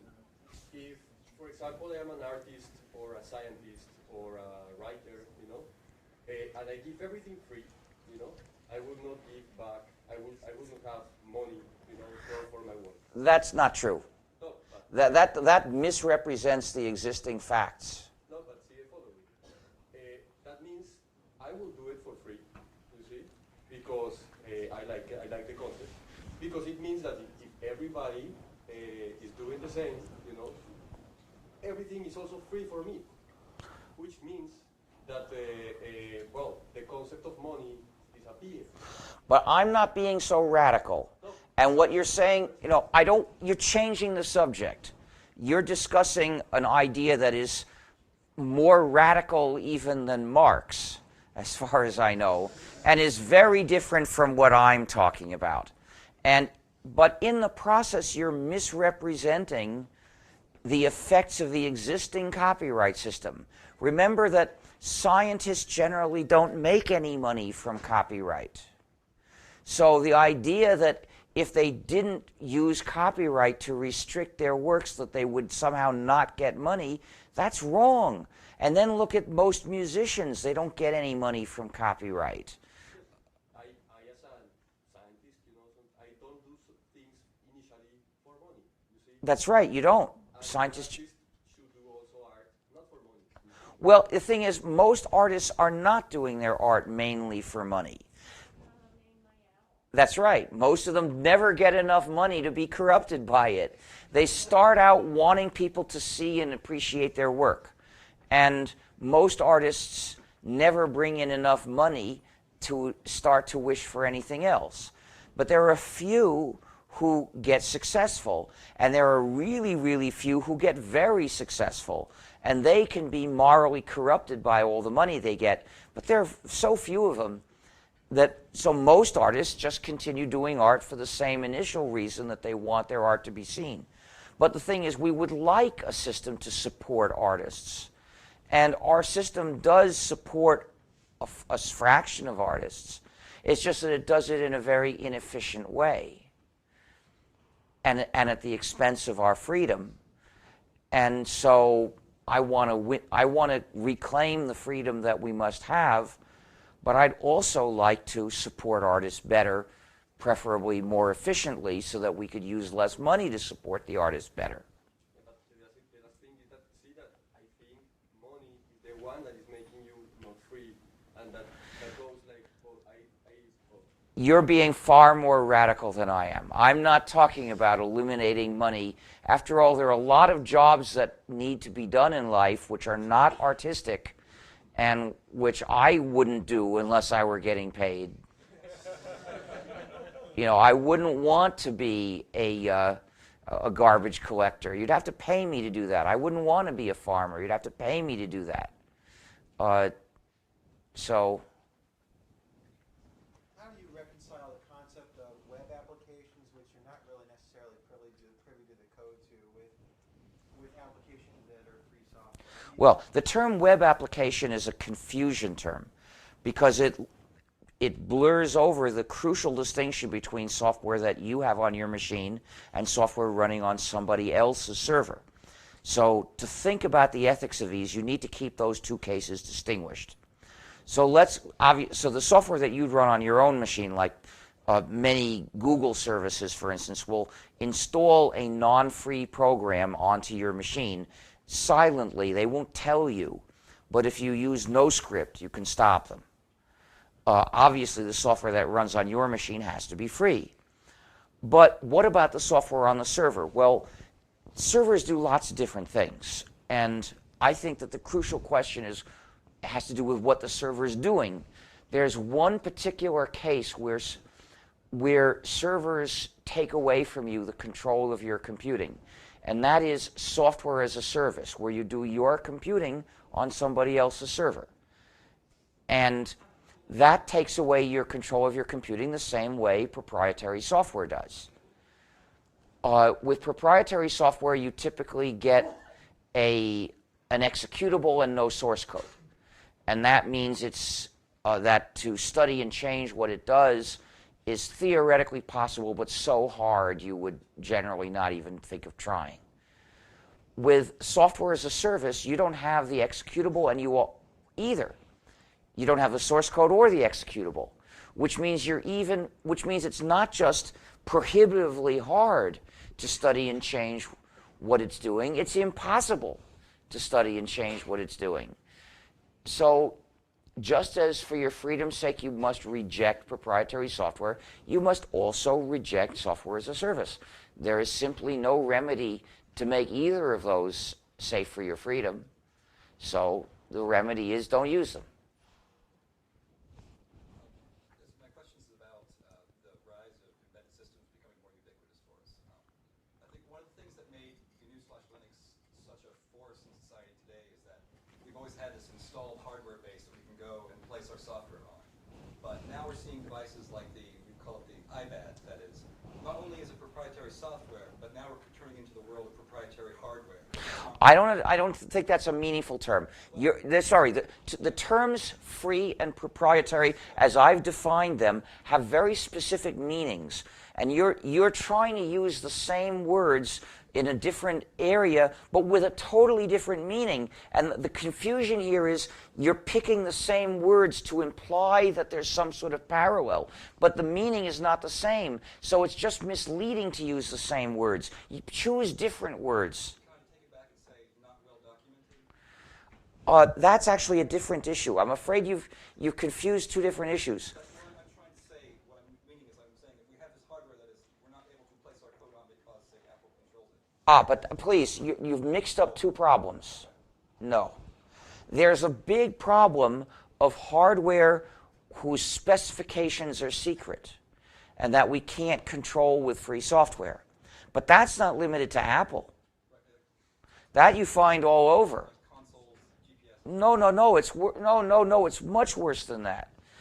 The video accelerators in most PCs, their hardware is secret too, although people are reverse engineering it and making progress. But basically, you're confusing two totally different problems.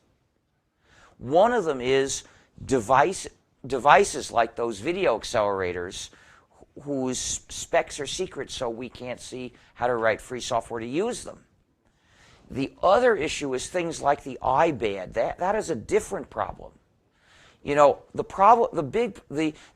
shocking problem with the iPad is not a matter of talking to the hardware.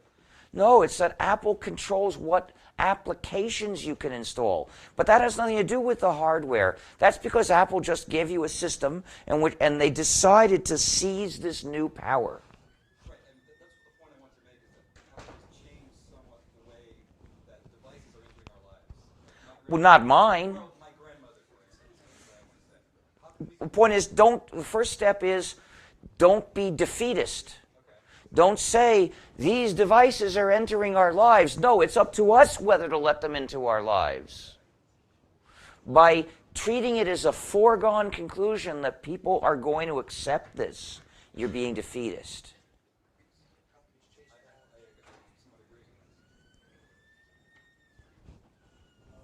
One of the major criticisms that's often leveled against free software is that there's a lack of support for said software. Well, that depends on whether you want to pay for some. Right, but There are lots of people you can buy support for free software from. absolutely. But my thoughts are,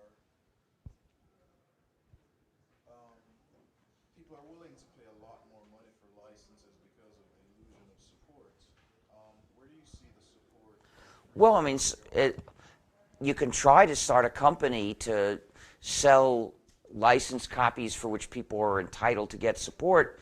The software can be free, but only the people who bought the copies with their support contracts will get support. I don't think they have been terribly successful. See, like I have an issue like with Red Hat and Fedora.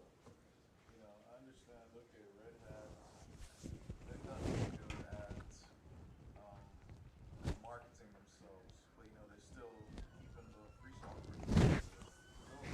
Well, there is some, at this point, I think the only non-free software in Fedora is inside Linux, the kernel.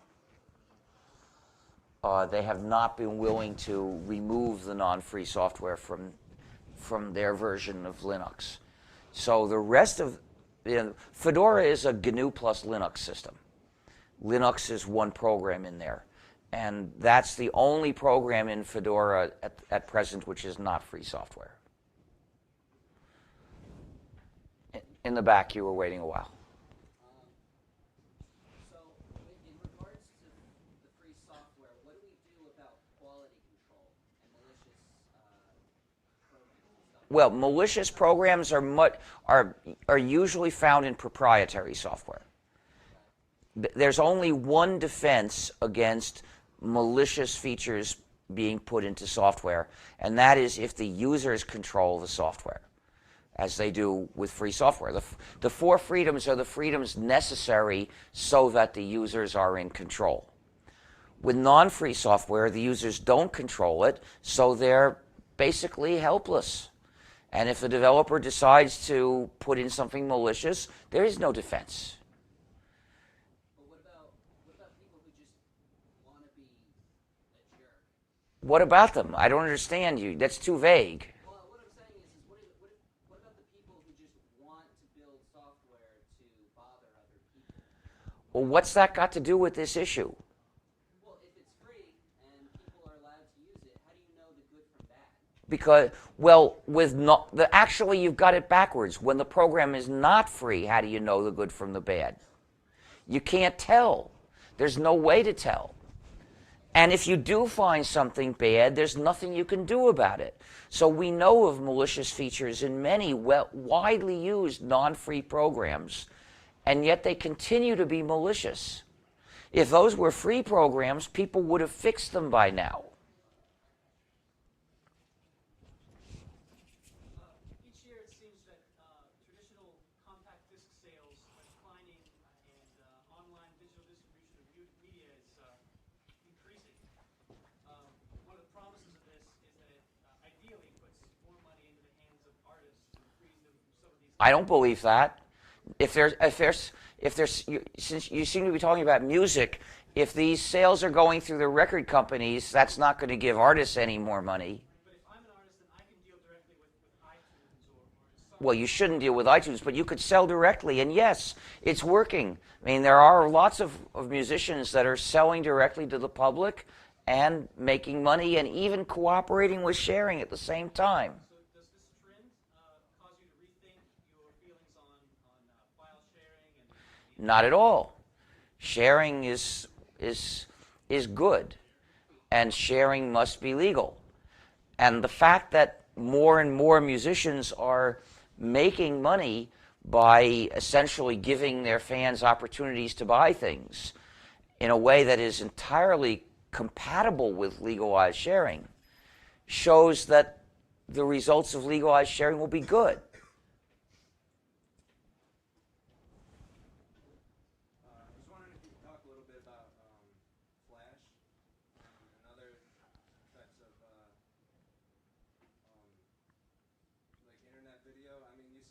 Well, Flash is bad because, let me say why. Okay, you asked me about it, now I'm going to say. I'm going to answer. Okay, Flash is bad because there is no free software that supports the latest versions of Flash. Now, the reason for this is just that Adobe is a moving target that we haven't been able to close up on. We keep working on extending GNASH, but we can't catch up with them.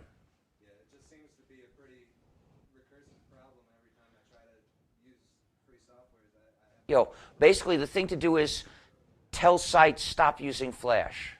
It's bad for them to use Flash.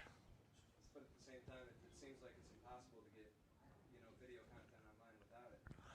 I don't know. Well, what do you mean impossible? What do you mean impossible? Well, You mean that the sites demand you use it? if you want to watch the video content, then you have to. Well, I won't. I mean, I care about my. Now I believe GNASH does work with YouTube.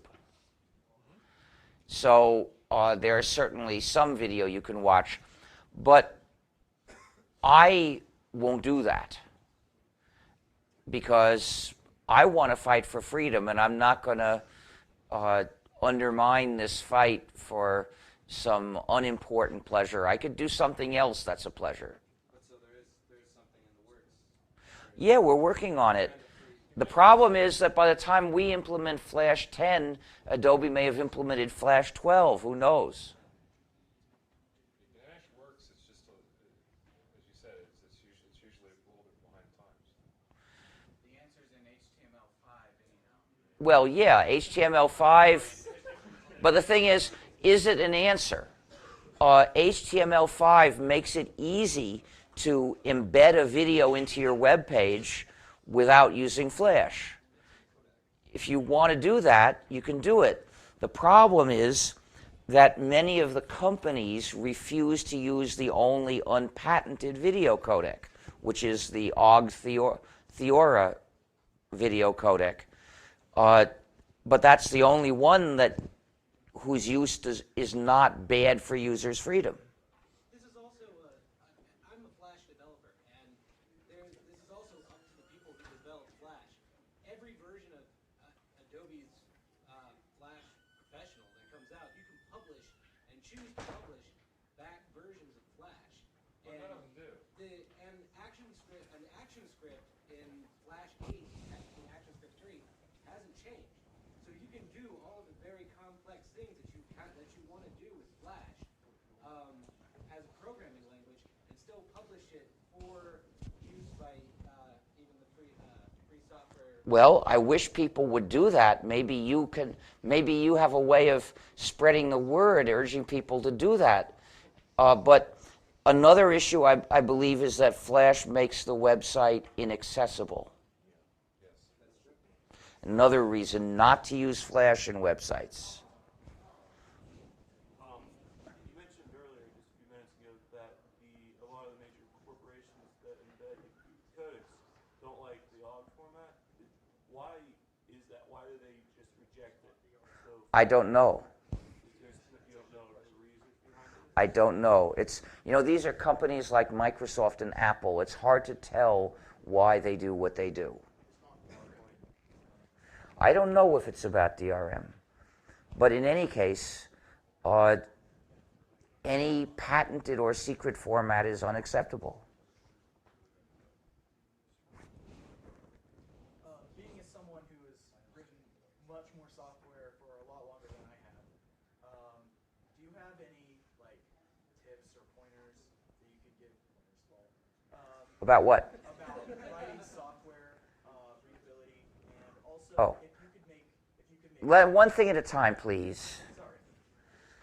Please don't ask me to remember two questions while I answer one. One thing is, anytime there's a bug, go immediately to the debugger and start systematically localizing the error by putting in breakpoints and stepping. Usually, you will save time this way. I see that people waste a lot of time trying to avoid going to the trouble of using the debugger. They try varying the inputs and trying to see if they can intuit from the pattern of failure or non-failure where the bug must be. It doesn't work. You think it's going to be a shortcut. It's not. It's actually the recipe that's the path by which you could take any amount of time and never get there. Whereas once you start using the debugger, you will get there.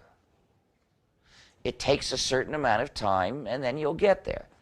So wisdom consists of starting down that path immediately. Also, I just wanted to see if there was anything about programming languages in general, or Learn Lisp. If you don't know Lisp, you have no idea how powerful a programming language can be and how elegant. People tell me that Python is a lot like Lisp. They're wrong. It's not true. I read about Python, so I now can tell you that no. Well, in a few ways it is, but in the really important ways it's not. In Lisp, you start Lisp and you're in a read, eval, print loop. Python doesn't have read, it doesn't have eval, and it doesn't have print. So that shows you that more than a little bit is missing. Do you think that Google's promotion of Android is hurting or helping the freedom of the Android open source project? Well, I'm not interested in open source. I've never been in favor of open source. Open source is just a way for people to talk about free software and avoid raising the important ethical issues. So if you care, as I do, about freedom, one way you can help the cause is don't use the term open source. Talk about free software and freedom. And another way to help make it clear that it's free as in freedom is to say libre or libre, or pronounce it as in English, Libra software, free/Libra. The point is the need to clarify to people that we don't mean gratis. It's not that hard. And it's crucial to bring up the issue of freedom, and that's exactly what open source doesn't do. If you start looking at the projects that describe themselves as open source, you'll find that any idea of freedom as a goal is completely absent from most of them. And many of them are happy to recommend and use non-free programs as long as it helps them get their specific practical work done, which means that they're setting a bad example and spreading a debilitating message to the community. You'll never get to freedom that way.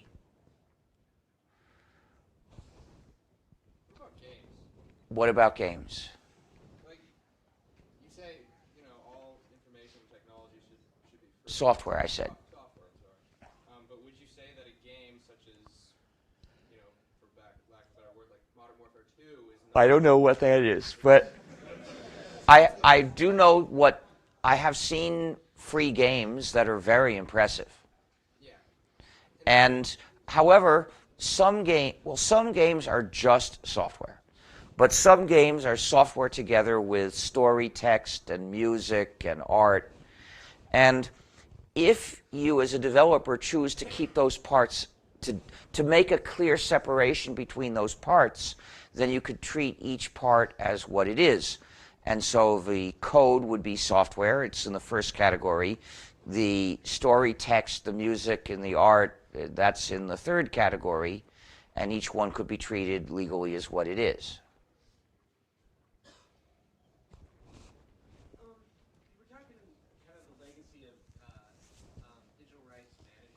Well, you shouldn't call it that. It's digital restrictions management, but continue. Digital restrictions management. And it just seems like this horrible cat and mouse game that at some point in time, I think that the people who are counting the numbers and running the books for these large companies aren't going to find that economically feasible. I mean, do you think Well, I hope so, but you don't. Who knows? The point is, it's never wise to assume you're going to win. It's never wise to underestimate the enemy. We don't know if they're going to give up. So let's get ready to fight. Let's assume they're not going to give up. I had a question about how free software fits into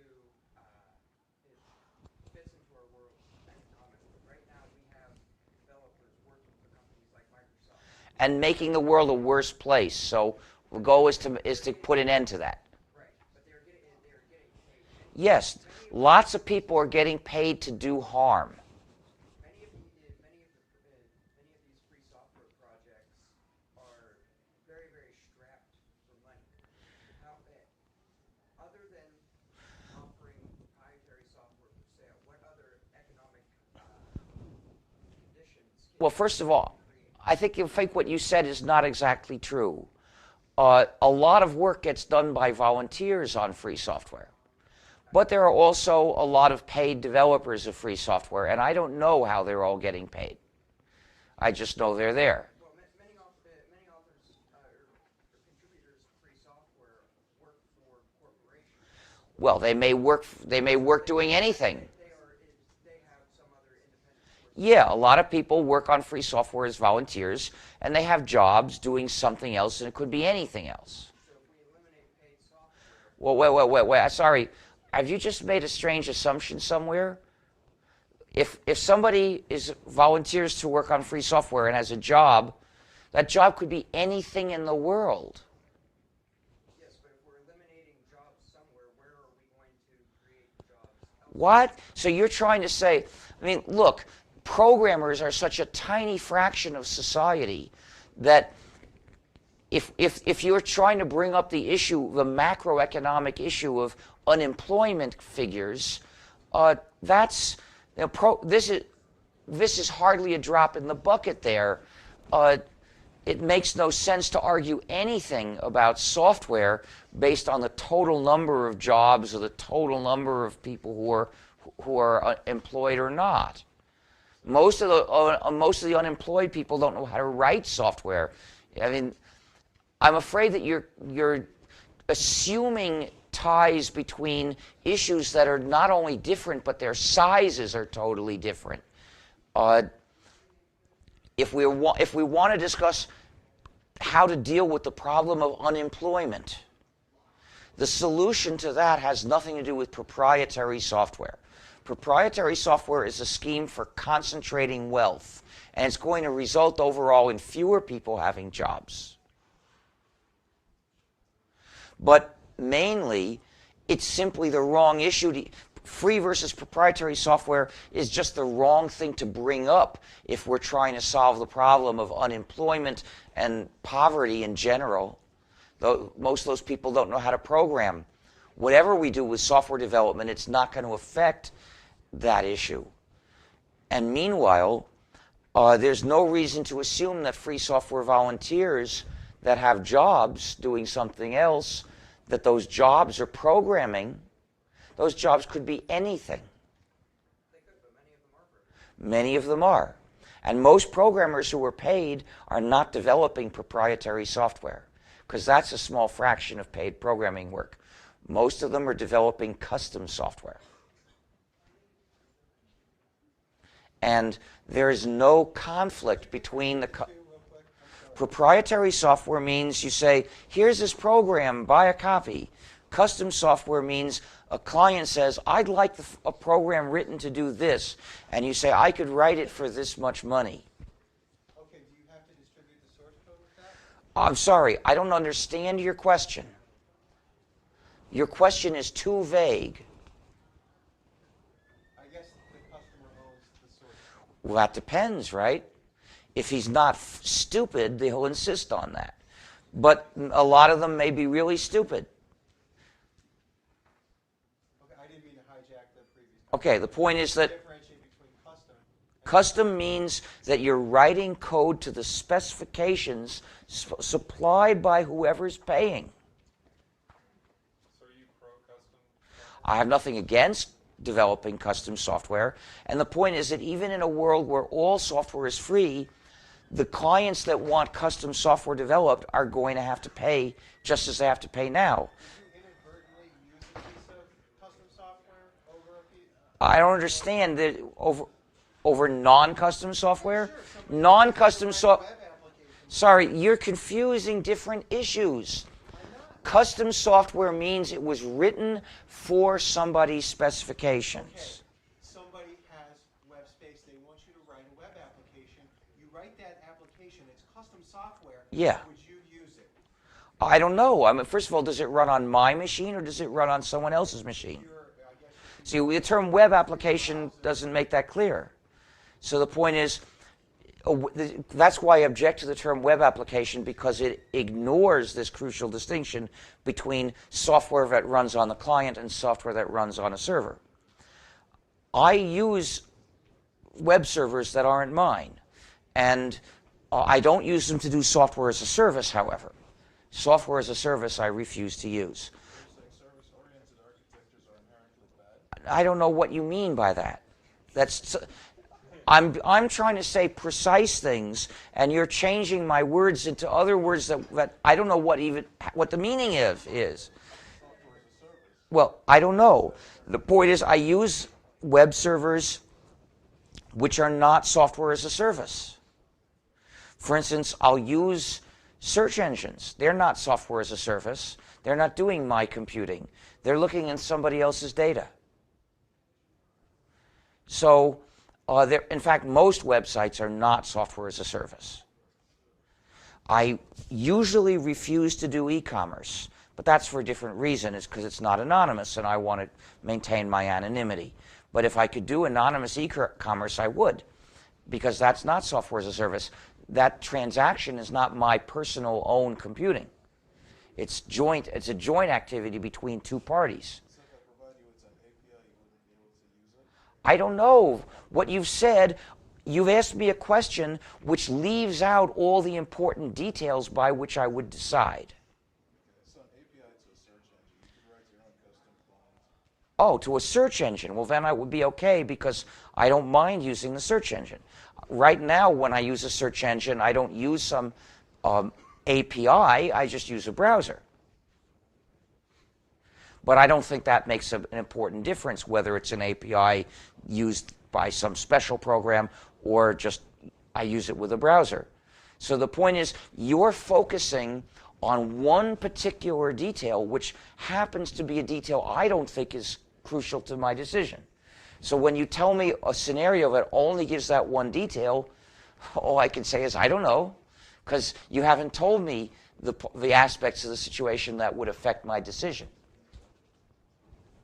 Could you give a specific example of a website or a service that would be web-based on somebody else's server that would be particularly malicious, so that you wouldn't use it and give the Google Docs. Google Docs, okay.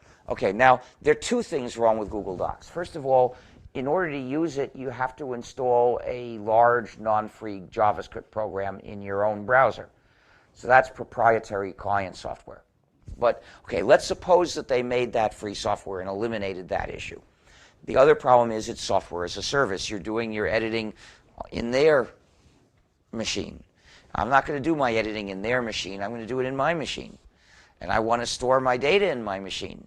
Of course, control of your data is an issue that can arise in many situations, not just software as a service. And you have to think about that, but I don't have a simple rule about when it's safe to trust somebody with some of your data. Okay, could you give like the base elements that would be a service that you wouldn't control? Like, so for Sorry. example, like Google Docs, where you don't have control of the computing power. If you're doing your computing with it, then it's software as a service, and you shouldn't do that. But most servers, though, what you do in them is not your computing. So, for instance, if I edit a Wikipedia page, I'm not doing my computing. I'm doing Wikipedia's computing. Totally different issue in terms of who ought to control it. Would you consider that bad? No, it's okay. because the point is, since it's not my computing, I'm not being denied control over my computing. The objection doesn't apply. Wikipedia has control over its computing, as it should. And if I participate in Wikipedia's computing, there's no reason why I should expect to have control over that. Wikipedia should have control over that. You're saying as a collective without a mastermind, just as a collective. It's a collective, and as a collective, it has control over its computing. So different kinds of servers raise different issues. And that's why I don't want to say anything about, quote, web applications, unquote. They're different from each other ethically, and they raise different kinds of issues. And I don't want to make a blanket statement about all of them. If my software use some feature of free software, should my software be free? Well, your software must be free to be ethical. Ethically speaking, your software should be free, whether or not it uses some feature of some other free software. Now, but I have a feeling from your question that you're mixing up an ethical issue with a legal issue. You see, the GNU-GPL in certain cases would require your software legally to be free. But that's a legal question, which is a totally different area from questions about right and wrong. For example, if I use that feature by calling the API, is it legally? I don't know, but I'm sure that would depend on lots of details. The point is, though, non-free software is an attack on the freedom of the users, and it's always wrong. In some cases, it may be illegal, but it's always wrong. You've spoken about practically everything, so I want to ask you about something else. Do you have any view on how to change or improve how we're currently teaching computer science or software engineering? Well, I don't understand what the difference is, because that distinction is something that people invented in the past decade or two, and I can never remember it. In any case, if you want to teach people to be good at software development, you've got to give them the chance to do real projects that last real periods of time and get their work installed into programs that people are really using and get bug reports and fix the bugs. Now, that means that it's got to last, say, 2 years. So I would say there should be a 2-year project in which in the first year you write the code and convince the developers of a free program to install it, which means that you had to pay attention to what they want.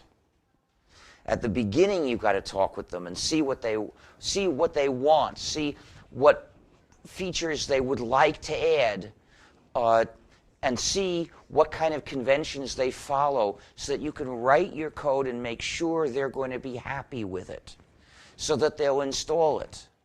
And then you've got to participate in fixing the problems that the users report. Now, the problem with most academic projects is somebody writes a program and he hands it over and says, grade it, it's done. Well, you learn something from that, but you only learn about some of the parts of the job of actually contributing changes to a programming project.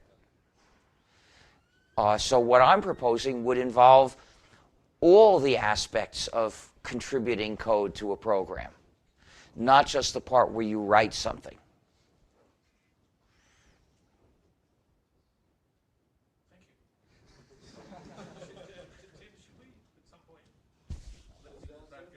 Yeah, I think it's time to stop. I've been answering questions for half an hour now. I'll answer one more. How do you recognize free software? And what I'm getting at is, does that mean to you that you have to have the GPL license? Well, no. Please, these are two different questions. The GNU GPL is one of many free software licenses. Any license that gives the users the 4 freedoms is a free software license. For more info, look at gnu.org. There's as much info as you would like. But in terms of how do you tell, well, if you want to study a program and check for yourself if it's free, well, you've got to see what all the licenses are that are used on the parts of it, and then see if those licenses qualify. But we have a long list of many licenses saying that they do or they don't qualify, so you don't have to think about that ab initio. And if you come across a license that we don't say anything about, mail it to us, and we'll think about it. But practically speaking, you don't usually have to do this, because if you install an entirely free GNU/Linux distro, then all the packets that are in it are free. And so when you're installing the packages that are in it, you know they're free. You don't have to check. The free GNU/Linux distros can be found in gnu.org/distros, but they include, for instance, GNUsense. What would you suggest to a non-technical person to use? I don't know. Does it matter? They may all be equally good in terms of that. I mean, what makes a distro better or worse for a non-technical person? It's better if it has a graphical user interface. I suppose they all have graphical user interfaces now. I mean, they'll either have GNOME or they'll have KDE.